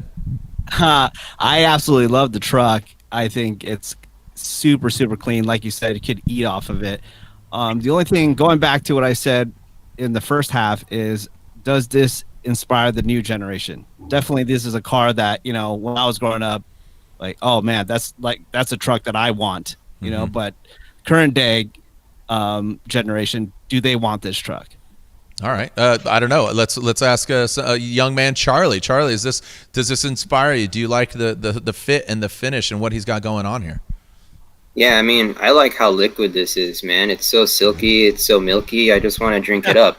But it's I don't know, it's really hard to say. I personally like this car, and maybe I would own it, even though it may look really big on me as I drive around the street. But I mean, it is a really cool build, so I don't know. What do you guys think? Dustin, what do you think? Because I like the clean, sterile aesthetic of it, and the C10. Some are just leave them and slam them down. I mean, there's many different ways, and we see a lot of C10s at the SEMA show. What do you think? I love the C10s as well, but there's just so much competition with the Hot Wheels Legends that maybe that this might be too clean. Like, I kind of would like to see a C10 like this style, but maybe with kind of like a rustic look on it to give it some give it some like story behind it or something along the lines of that. I think it's a great build, super clean car, but there's just so much other competition with more of a pop build, you know? Yeah, just in your face, kind of punch you and hit you over the head with it. So, all right, so there we go. The Hammerhead, second to last, because our next vehicle and last vehicle of the 20, look at this, the Franken-Cart. We've seen the popularity of these kind of exoskeleton vehicles jump all around the globe. You see a lot of these, but we'll step inside this full custom tube chassis, weighs 2,500 pounds, and makes 730 horsepower. 730 LS, of course, right? I mean, what other vehicle would not have an LS? And a 5.3-liter motor with precision 76mm turbo, custom designed front and rear suspension, carbon fiber wing, street legal. I don't think aerodynamics is its strong suit, but I think it's really cool. Colette, what do you think? I love this. I just want to drive it. It looks like such a fun car, and the owner built everything, fabricated everything from the ground up himself, which I absolutely love. So for me, it was hitting like every single box. I just wish it was more wild looking instead of it just being plain black everywhere, especially since you have like the color of the roll cage. I wish a little bit more was done aesthetically because everything else is so wild, but I'm definitely a fan of this one. Dustin, you got to love that engine out back, like you said, that exposed turbo. But I kind of, you got Baby Groot hanging on there barely. But Dustin, you got to love this thing, and I do agree with Colette. Maybe give it a little more flair. Yeah, I agree completely. I love the engine in the back. Like, I could definitely see this as a Hot Wheel. It's very, very unique. Everything exposed, having the tubing like that. So I'd be curious to see how they would incorporate the rear engine and everything like that. So. Yeah, Eric, going to you. Hot Wheel worthy, legend. Is this it? I think so. I try to go back to what Menace just said. Maybe this is like unrecognizable 700 horsepower kart vehicle looking thing is what the future generation would maybe toy with. Electric, gas. I don't know. Like I'm seeing a lot of these, and it's cool. It looks unfinished. Maybe that's what it is. Maybe it's not supposed to look finished. So. To me, I think this makes an awesome Hot Wheels car, and me personally, I would love to like find out what 700 horsepower feels like in a 2,500 pound car. That'd be crazy. I mean, you're basically sitting on top of the engine, right, Colette? You're shifting right in between your legs and just go and send it. Basically, you're definitely going to be along for a wild ride, so it looks fun. Hey, how's the chat going online? Who's making the most noise? You know what? This one is getting up there in popularity. You know, I think between this one and the C10 and the Tayman have really started the most buzz online in the chat. So it'll be interesting to see what everyone's top three looks like. Awesome. Well, you've seen the 20 vehicles. We are going to get to our judges. Remember, hopefully you've been paying attention here. We'll get the judges' top three. Remember, we'll get yours as well with that Mobil 1 fan favorite pick. We'll get the SuperStreet pick. There's a lay of the land. We're going to have a spotlight here in a little bit, and then we'll find out who wins this Legends Tour Round 5. Who's going to the finals? November. Who's going? Right? This is the Hot Wheel Legends Look at Home, presented by Mobil 1, hosted by SuperStreet. And remember, Dustin and Sam get to pick their bragging rights, who gets chosen by SuperStreet. So there's 3 winners overall this weekend. So you know what? Again, just want to catch you guys up. If you have a great build, you need to submit yours now. Go to hotwheels.com/legends. So again, thank you so much to Mobil 1. Thank you to Walmart. Thank you to Dickies, our partners. So again, if you have a great build, hotwheels.com/legends. Also, for all the Hot Wheels fans out there, if you haven't done it already, go there, because you could get the Sunnigan. As somebody's getting a call there. How we doing? Hello, this is Jared. Yeah. You need to go to You need to go to Walmart.com/hotwheels. Who has a home phone anymore, by the way? Go to walmart.com/Hot Wheels and throw some Mobil 1 in the basket. Throw Legends gear in there. Throw a Dickies shirt, because that's the only way that you could get this Larry Wood designed Sunnigan. So again, the Dickies men's and bigs and big men's long sleeve flex tool. Are you still laughing at the phone joke there? Yeah. Hello, operator. Yeah, I'll connect you. Colette, here you go. All right, so the Hot Wheels Legends Tour continues, but we've seen the 20 vehicles. We'll get our judges. Let's take a quick little recap here of the vehicles, because we saw them all. Again, love, hate, menace. You were literally living up to your name. I asked on the front end how you got this name, and now I get it. I thought you wanted honest opinions. I do. We but do. Soften the blow, man. What? People build these. I'm joking. Dude, I love it. I appreciate it, man. Again, Hey, I'm don't not a at judge. me, man. I get it now. I get it. I love the name Menace. It's very fitting for you. But I know you're a sweetheart. But you could see very diverse. Sam, are you now seeing the whole collection of vehicles? You kind of get it now, right? All 20, just very diverse all over the board, not just SuperStreet-esque. Not just one-sided. Able to appreciate elements of everything. It's really been really cool to see everything. So I had a tough decision ahead of me. Yeah, no, for sure. Dustin, how's this experience been, man? We've seen some awesome cars, and a lot of them, like I say, just give me the keys, right? Yeah, absolutely. I love getting to see everything, especially the home-built ones. I mean, that's just so cool to me that, most of these cars were built in a garage at home, and especially the Datsun that he built with his dad. Like, that's so rad. Yeah, and with you with that Datsun back there, and Eric, going to you again. Eric, Han Kenobi, Han One Solo. What I give you a rap name, I forgot it, but man, dropping hot fire over there. Really mellow guy. But is there one vehicle that is just standing out in your mind? Right now, I think it's the BMW. No, don't. It was kind of a don't give me the car. I said, is there one? Being honest. Okay. All right, sorry, I didn't mean to cut you off, but you're getting a little ahead of yourself. You're getting ahead of yourself because we're going to ask you guys about. Let's talk about that criteria once again. Garage spirit, creativity. Charlie, dude, a lot of these vehicles embody that. There it is: authenticity, creativity, and garage spirit. Charlie. I think so. I mean, I'm actually really pleased with what we've been seeing today. It's really hard. Like now that I'm like, oh, you have to choose. I'm like, well, crap. But yeah, I can't really say that none of these really embody what we're looking for. So it's awesome. Yeah. And a reminder, just going off screen here, because I'm showing you this, man, look at that chain stitch there. Look at that. That's beautiful. The Hot Wheels Legends 2020 jacket. That's what the winner will receive, this beautiful Dickies work jacket with that beautiful chain stitching.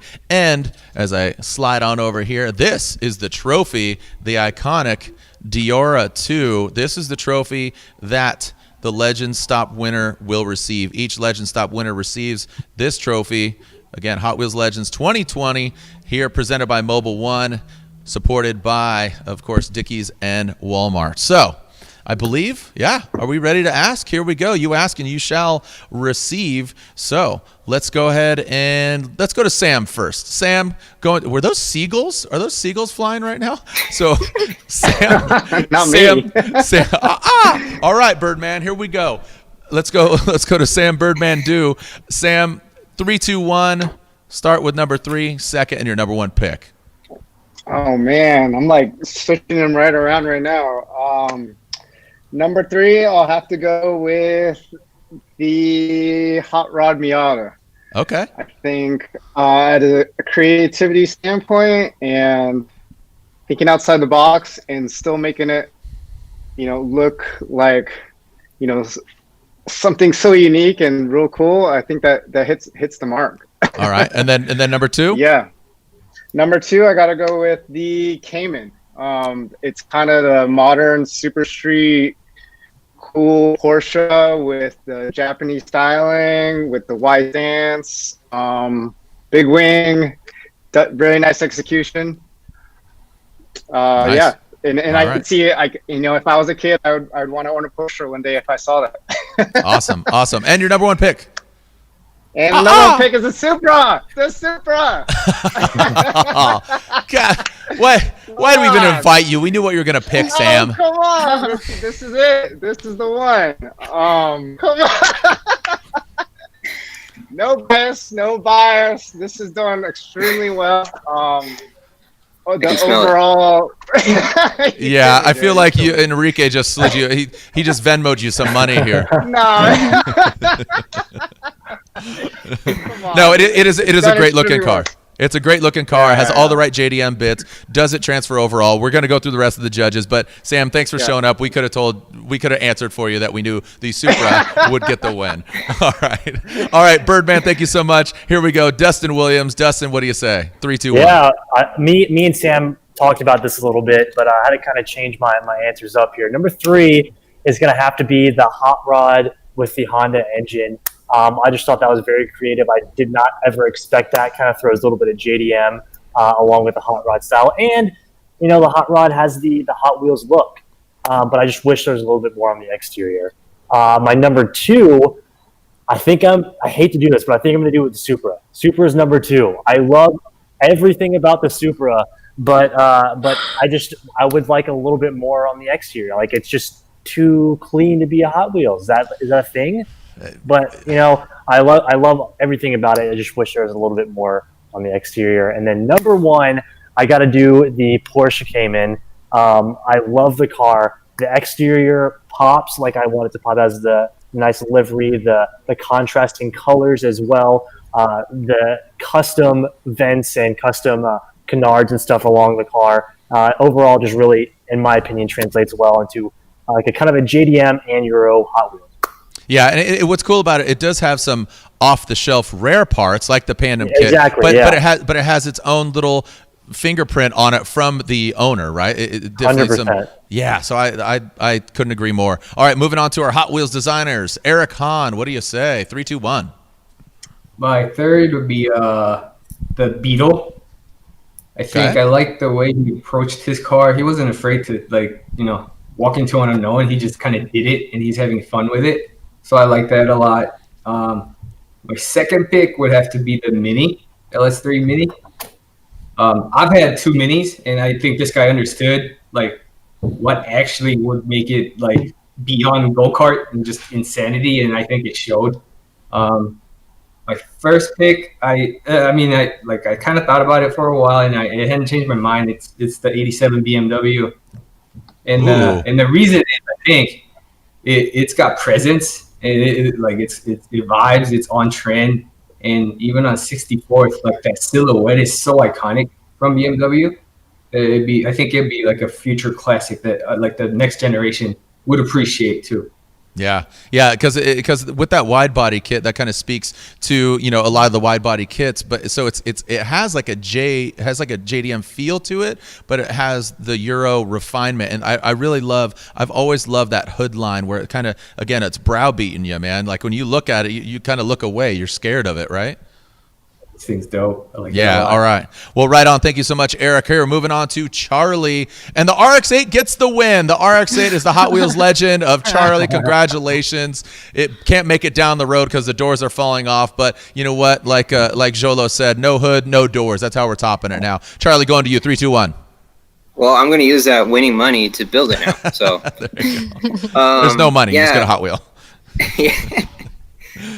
So this is a really hard decision. I've been tossing the cars around in my mind, but I think my third spot, the Cayman, takes it.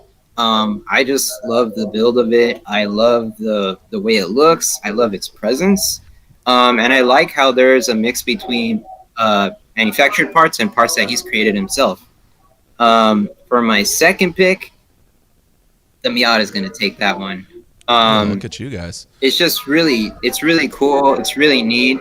I just think if it went for that first win, I feel like I want to see it maybe just a little bit finish, like a little bit more or something. Mm-hmm. I think that's what's missing for me. But my first pick, the one that I think that is something I want to take home and something I want to drive and that it's going to make a really great Hot Wheels is the BMW. Ooh, look at you guys. I really like that one. It's so cool. I mean, look at Menace is shaking his head. Menace is just mad, just mad. I want a car that looks smashed, right? Yeah. It does look aesthetically. I mean, that factory body line. It looks like some. Jolo's mom stepped on it when she talked about she walked on right. It's just many. As I'm a dad. I'm just going to be honest. I've stepped on many toys across the globe. So all right. So all right. So. Which BMW? You're talking about the gray one. 1987. Yeah, the 87 BMW. Yeah, just to clarify. I assumed that. Sorry, I'm getting in there. They're like, which BMW? Good point. This 87. My bad. It's okay. The 635. I knew what you meant, but there obviously we have multiple, so appreciate that. So the 635, great looking car. Great picks. Looks like you and Eric were in cahoots there as far as what you guys like aesthetically. And do you guys share a cubicle when you're in the office? Maybe. They're like, nah. Or actually not anymore. very far apart. Very far apart, especially right now, especially 6 feet. All right, moving on to Menace. Menace, I was beating you up. We haven't met in person. No, I'm saying I feel bad. I was beating you up. Just I definitely like your insight. I want you to be honest. Don't lie to me. Hit me square between the eyes. 3, 2, 1, Menace, go. All right, number 3 is definitely the Cayman. Super clean. Absolutely a Hot Wheel. My favorite part is the fluorescent details of the car. They stood out right away, right on the the side mirrors, like when you first saw the car, when you're approaching it, it just stuck out to me. So I loved it. So that's my number 3. My number 2 has to be the Miata, the Mazda. As you can see, it looks like a Hot Wheel as well. Super custom. The only thing I have against it is a Miata. As a larger gentleman, I've always had an issue with Miatas because they are small. But I mean, you can't deny that is a super custom car, and it definitely looks like a Hot Wheel. But my number 1, I have to go back to the Beetle. The Beetle has what the Mazda has with all the custom detail, but it also has the color that pops. So it has everything. So that's my number 1. Shout out to Tracy, right? I feel like my you're homie Tracy, dude. I can't wait to share the video with her. She's gonna love it. She's like, shout out Tracy. Tracy's wasn't raised like that, right? Or did she still hit jumps? No. I mean, she has a couple of custom bugs. Like her and her whole family are all about it. So That's awesome. She has the blue one like that. Sister has a yellow one, and then her dad has a dark blue one. Awesome. All right, so here we go. Last but definitely not least, doing triple duty here. Colette Davis, 3, 2, 1, send it. Gosh, Menace and I are just on the same wavelength throughout this entire show. My order is a little bit different, but same top 3. Spoiler alert. This has been so hard. I've been talking to chat on my YouTube to try and change my mind, but I'm just going to go with my last decision that I made. So here it is. It's really hard. Honorable shout out, though, to Frankencart. It's not number 3, but honorable shout out. Number 3 is definitely the Cayman. I love that car, and I think I was extra critical because it's an off-the-shelf supercar that you can buy. It's already cool. He made it amazing. I love the Japanese influence, the aesthetic, all the neon accents in there, and just there's so many details across every part of that build, and I love it. So that's number 3. Number 2 is the off-road Beetle. It just makes me smile. I want to drive it. It's not what you see. I was shocked by it and curious, and to me, it looks almost like a toy. So I think it definitely has a lot of the Hot Wheel vibes going for it, and definitely the garage spirit with the owner having done all the custom stuff himself. And number 1 is the Miata. So it is the Miata for me. It is Hot Rod meets Hot Boy, and that is boy, B-O-I-I. Okay, Hot Boy. And I love it. It's wild, and I've never seen anything like it. It has the Indy car wing on the front, wide body in the back. It looks super fun. It looks, again, like a toy. I could see this being a Hot Wheels, and I want to drive it. I am very shocked that I chose a Miata as my number 1, but that is the Miata to choose. So Yeah. those are my top 3. I love it. I mean, again, just all across the board. There was no resounding kind of this vehicle won. We saw some kind of reoccurring suspects there, and but you know what? We're gonna have to tabulate that. It's gonna be close. I can just already feel it. I really like the Cayman. I'm not a judge, but I liked. You said it was already a supercar, but when you do that to a supercar, it's kind of you get some extra energy there, man. Which I think is an awesome hat tip. Now let's break down a little bit of design spotlight here. We're talking about JDM. Again, Sam and Dustin representing SuperStreet. You guys are our hosts. Again, our 2 designers, Menace and Colette. Obviously, you love the JDM, but let's talk about how Hot Wheels really contributes to the automotive culture. Just because overall, Hot Wheels has always brought the flavor, man. Turning those real cars into 1/64 scale, because you'd love to own them all like Dustin does, but we can't afford that. Again, I'm not a content creator. He's got more followers than I do. But all joking aside, that's what's cool about Hot Wheels, right? Everything from the 180SX, the S13 to the Datsun wagon, you can see right there. The Audvon graphics are iconic. So seeing them on the S13 chassis, up close and personal. Of course, the Fast and Furious vehicles. But Eric, how important is it to just feed all the different automotive fan base, right? But JDM, I feel like they're pretty critical when it comes to the toys and making sure you get it right.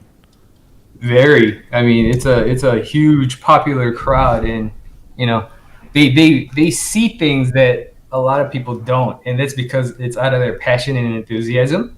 And I think as we develop in technology, we're able to kind of adapt to the trend and what's relevant and what's cool faster and better. And I think it's a good thing, totally. And having more variety, it caters to like not only JDM like fan crowd, but somebody could see something on a JDM car on Hot Wheels and kind of like get into it, or find out something else about it. So it could be many things. Yeah, the raw welt, correct me if I'm wrong, was one of the collector's favorites. I'm holding one right here, that RWB, which it's a Porsche, which is Euro, but the raw welt in the rough world, that is JDM, man. I mean, it's definitely a cult following, and I think you guys executed this really well. I mean, the offset of the wheels, the matte paint with the graphics, even the minus the back bumper with the exposed exhaust. I think that really speaks to the JDM fan base. Charlie, have you worked on any JDM cars at all, working there at Hot Wheels? Not yet, because I'm the guy who's always saying we should make an RX-A, and they're like, get out of here. Colette would be on board with that, right, Colette? I would. Well, you guys just made the RX-7 FC for the first time, so this is brand new. So I'm really happy with that. Yeah, and we're actually like expanding our JDM culture, mixes and cars. So that's really cool. I mean, for me as a young kid, I was buying the R32s, the Zs, all the JDM cars as my Hot Wheels. That was the primary thing, and I feel like that was just a younger crowd kind of deal. So now that we're older, we're definitely into all these JDM cars, trying to buy them, and now they're like super expensive. But I mean, that's the power of Hot Wheels, I guess. Yeah, I mean, and look at that, Colette holding up the Fast and Furious, the S2000 from the first film, and yeah, the Fast and Furious vehicle is always iconic. There, you got the FDRX7. I remember the Troy Lee Designs graphics on it. Hey, Dustin, I got look, they made your vehicle into a Hot Wheel here. We got an R32 in the building. What are you going to potentially do to your R32 at the end of the day? Is it 4-door or 2-door? I can't see. It's a 2-door, so it's the GTR. We're doing a single turbo build on it right now, working with Gretty for some special stuff down the road. But the plan is I'm competing in GTA this year or next year with S2000. The plan is to have a higher class car, being the R32 on the racetrack, and kind of getting my JDM side into my race side now, and really digging deep into what I love, and bringing my JDM love with the race love. And how excited do you get? Because I still feel it's like a cult, being involved and being aware of the JDM stuff. Even you with your real life size cars, you're at the grocery store and you see an end cap of Hot Wheels, or you're somewhere and you're still looking for those JDM cars that you're like, oh, like that one's sick. I want that, right? Oh wait, I have like 3 or 4 different GTRs from Hot Wheels that I can just keep in the office when I'm editing. I have all my Hot Wheels next to me. It's so cool to like have that picture of the Hot Wheels car next to a car that you actually obtained in person. I think that's one of the coolest things for me. When I first got this car, I actually have a picture of my little black Nissan GTR Hot Wheel along with my black R32 GTR. Yeah, and I'm looking at this GC here. This is really well executed. I know you've owned a few Subarus in your time there, Dustin. But again, just getting the brands right. You mentioned the company Gretty, and earlier we saw in Paxton's booth there, the Gretty old school Skyline with the truck. I think working with the right brands, that adds to the authenticity of Hot Wheels execution. And there it is, Gretty, Sparco, Toyo Tires. You see these partners that really just legitimize the execution, right, Eric? I mean, that's really important to Hot Wheels. I think it's a new world where we're seeing a lot more collaborations and partnerships, and like we're not limited or afraid to work with each other and with others, and maybe it's sparking something new and cool, and maybe this could be something big that we just don't know yet. So I like it. I actually want to see more of it. Yeah, I really like this vehicle here, this 2016 WRX STI. It's clean. I mean, if I had a full-size version of this, I would hot rod this thing around. It reminds me of my boy Bucky Lassick. Shout out to him. Definitely seems like a car he would drive. Colette, Hey, speaking yeah, go ahead, of please. partnerships, honorable shout out to this Honda Civic Hello Kitty edition. Oh. Like, I just found this today, and of course, I think I'm going to try and steal it after this broadcast because I'm loving this. And this is the first time, I think I personally, anyway, have found a Hot Wheels in this, like, neon highlighter pink. So I'm living for this right now. I love it. And I'm sure the Hot Wheels designers there, Eric and Charlie, you've seen this vehicle, the custom Datsun Z. We've seen a lot of this, the Kaido Z, and again, a one-time designer there at Hot Wheels. So this gained a lot of notoriety as well. Yeah, dude. Actually, the funny story, the June's Z, I've actually rescued it and owned it in Detroit and sent it back to California and became that. So I'm like inspired every time I see that car in diecast and in real person. Dude, that thing, and that's what kind of reason why like it was like kind of abandoned, and school was gonna tow it and probably crush it, and I couldn't let a JDM go. So dude, I skipped class, and like it took me like 4 hours in Detroit winter to get that thing started and out. But yeah, dude, it's awesome. This is not JDM, but it has a JDM engine. This is the 2Jet Z. This one 2 years ago. Again, the builder of this vehicle is the previous round winner. You know, a couple rounds ago, the Scorp Ion, insane vehicle. Can you think of any other amazing vehicles, Sam, that you would like to see in the JDM category or companies? Not to put you on the spot, but maybe there is a particular vehicle that you have never seen, and maybe ask our designers, Eric and Charlie, if they even create it, and maybe one will show up on your doorstep. Ooh, that is a very interesting question. Maybe his Supra. That's what I was trying to do. I mean, there's a new Supra that could look pretty cool with Hot Wheel, but Yeah. you know, we. Oh man, Jared's just killing me today. No, I'm not. I like this, the NSX, great looking car right here. But yes, I was trying to set you up where you could talk about your Supra. But sometimes I'm on here and my design and the Hot Wheels designers put me in check. They're like, yeah, we did that. Yeah, we did that. And I'm like, oh, okay. Yeah, cool. I feel like it's pretty cool because you know, when I was growing up as a kid, there wasn't as many options as years went by, and it's really cool that Hot Wheels has continued to hear the aftermarket, hear the enthusiasts, and really build all these cars that, you know, we're featuring in the magazine, and we're wanting to build as project cars and not just, you know, just random cars. So they're really listening.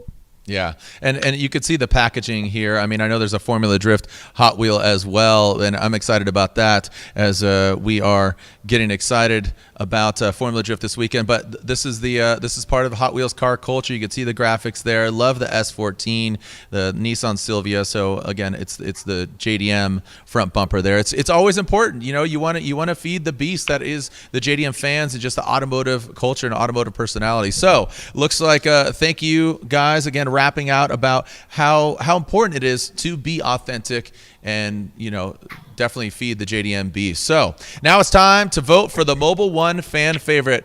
Guys here and gal as well, go ahead and pull out your phone right here. I'm going to pull out mine, all right? And we are going to go to Hot Wheels Official, okay? Go to Instagram, go to Hot Wheels Official. You're going to go to stories. So click that top left, Hot Wheels Official, IG stories. Vote now. Okay, so you can see some of the stories. Oh, and there it is. Okay, all right. So head there, and you pick up your phone, vote, and we're seeing two vehicles.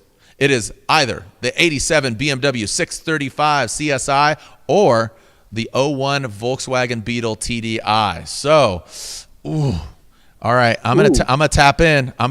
Here we go. I'm saying. There we go. I tapped in. Guys, did you guys vote yet? Guys, gals? Yes. It did. All right. It did. All right. when everybody's in, I don't want to sway any vote because I know how powerful I am. I use mind bullets and I send them through the interwebs, and I make seagull noises appear in Sam's apartment, and that's how much power I have.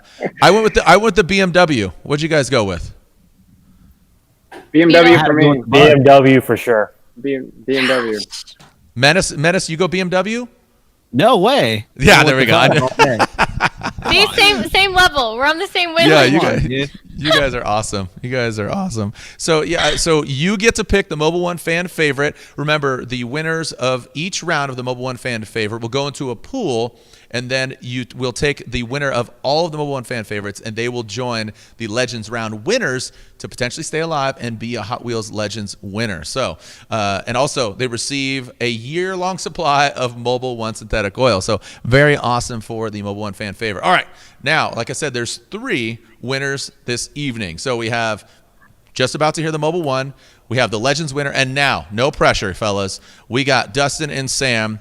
You guys conversed. Did you converse? Are you all good? You're dialed in? We Okay, did. shaking your head. All right, Dustin, you seem to have the clearer connection here. I'm going to let you elaborate on Sam's behalf. He's in the giggle factory right now. So, Dustin, going to you. Please tell us your winner and why.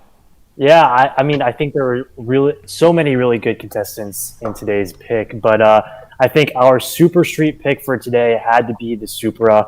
I mean, obviously Sam Supra, but no, just super clean styling. I mean, I think we really loved the engine bay. I mean, pretty much every nut and bolt on this thing has been replaced just to perfect spec. I mean, obviously this thing just screams SuperStreet. I know Sam can elaborate a little bit more on what we spoke about, but I mean, the custom pieces, the rare JDM parts he has throughout the car, and like I said, all the nuts and bolts have been pretty much replaced. So Sam, what do you think? Yeah, I think when you think of attention to detail, this one, gets a 11 out of 10, from the woven seats, to who hand stitches a roll cage, to, that crazy engine bay. And then if you really go over like every inch of this car, you can see little details that you wouldn't see on a normal Supra. And even underneath the car as well, right, Sam? Yeah, exactly. And what's great about this car is it can perform. It's built up to 700 plus horsepower. It's not just a trailer queen. Although I would love to see it on the track too. But I have seen this car drive and start up and run, and it sounds beautiful. If you just a 360-degree view, this is a true SuperStreet car. Yeah, it is. Immaculate. It is. Yeah, it screams SuperStreet, and I couldn't agree with you guys more. This thing belongs in a museum, so don't send it to Formula Drift. Don't send it into the wall. Just send it to your garage and let it park. Let it look pretty. So there is your SuperStreet pick, and that is all about bragging rights. So now the owner of that Supra, and what's his name, Sam? Enrique. I knew it. Yeah, there you go. So Enrique, shout out to Enrique. Again, there's 20 more bucks for Sam. I'm joking. So. Speaking of drifting and sliding on in, we have our Mobil One special guest here, and he is calling us from the Pacific Northwest. He's calling us from Seattle, Washington, Evergreen Speedway. He's going to be doing battle this weekend at the doubleheader round of the Formula Drift Pro Championship. Joining us, not from Dominican Republic, where he's originally from. He's 4-time Dominican Republic champion. What is up? We're waiting for him to get in here, and here he comes. His name is Jonathan Castro. Jonathan. Hey, what's up? What is up, homeboy? I understand. Again, are you drying off, man? It was a wet one out there at Evergreen. Yeah, I'm still wet, honestly. The track was extremely wet, a lot of rain, a very slippery track. But I'm really happy to be here. The weather is very, very nice. Coming from the Caribbean, a lot of heat, and I'm wearing my jacket. I only wear one time in a year, so I'm really happy with that. I have all my jackets here. So really happy. Again, we go back for many years. You're a dad now ×2. But I got to ask you, you're a kid at heart. You're driving these 1,000 horsepower machines up next to the wall, door to door, wheel to wheel. How instrumental was Hot Wheels as your upbringing? Can you remember your first Hot Wheel? Yes, honestly, I was listening to you guys. It's just trying to bring me memories. Now I'm being the dad is actually it take you to places that your childhood comes out, and definitely the first Hot Wheels I clearly remember my dad bring me this. My dad and my aunt bring me a little red Honda Civic, I believe it was. It was just like, what is this? And it rolls pretty nice. It was just like mind blowing. And I kept it for 5 or 6 years, I remember. And I still remember that day. I still remember that Christmas time. So it was great. When people ask you like what you do for a living, what do you tell them? I explain in the easier way is I'm a race car driver. It's straight up. Because to go to drifting, you have to explain how drifting the whole way. It depends how time I have. If I have time, for sure, I'll explain it. I'm a drifter. I'm a pro driver, and explain then what we do. But it's just a short notice that I'm kind of running fast. I'll say I'm a race car driver. Yeah, no, I get it. I call them airplane conversations, right? If you get upgraded, right, and all right, we got some time, grab a drink. You're not going anywhere, and you got a mask on. So, hey, just an FYI, Jonathan, did you vote? Did you go to Instagram Live? Did you go?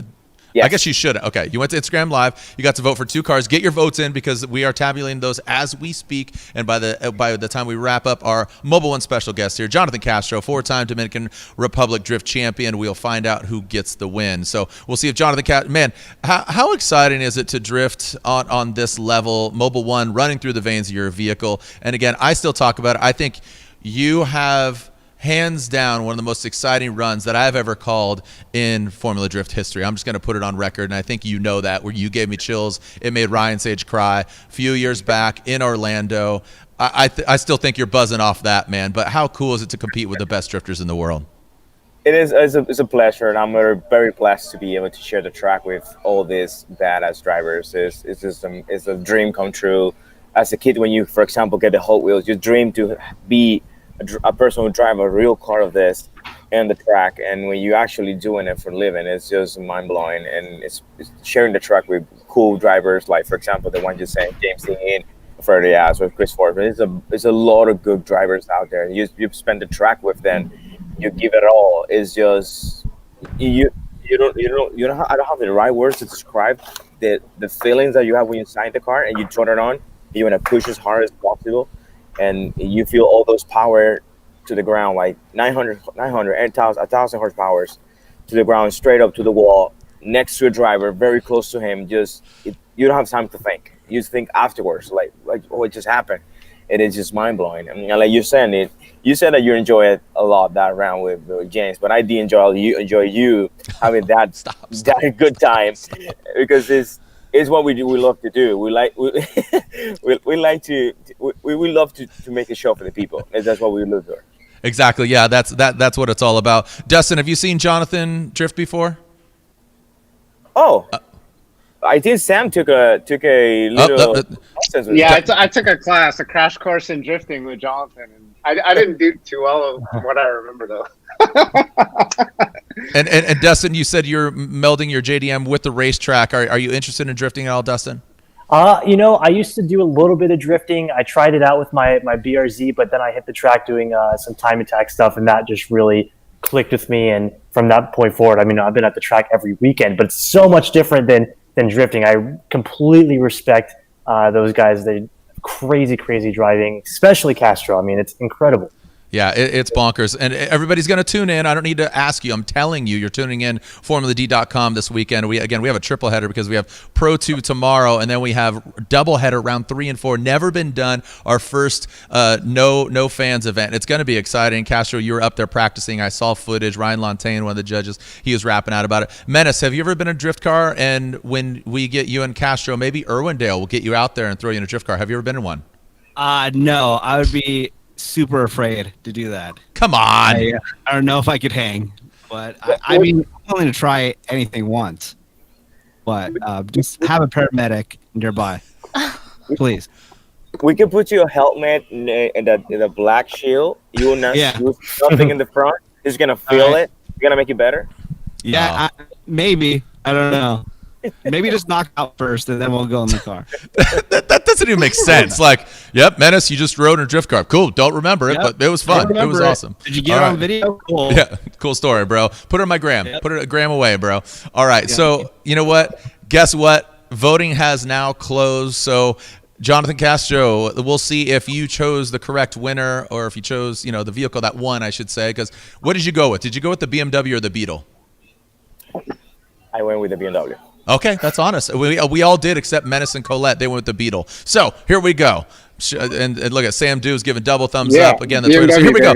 Here we go. Voting is now closed. So the winner is, I'm going to pull it up here on the phone, going to it, and it looks like there it is. The 87 BMW 635 CSI wins the Mobil 1 fan vote. Round of applause. So with that vehicle being the winner of the Mobil 1 fan pick, they receive a year's supply of Mobil 1 synthetic oil, as well as joining the other Mobil 1 fan vote winners. And one of those will be chosen to go against each of the Legends Rounds winners in the finale in November. Stay tuned for that date. So, again, only one winner left, and that is the 5th stop of the Hot Wheels Legends Tour, the Look at Home.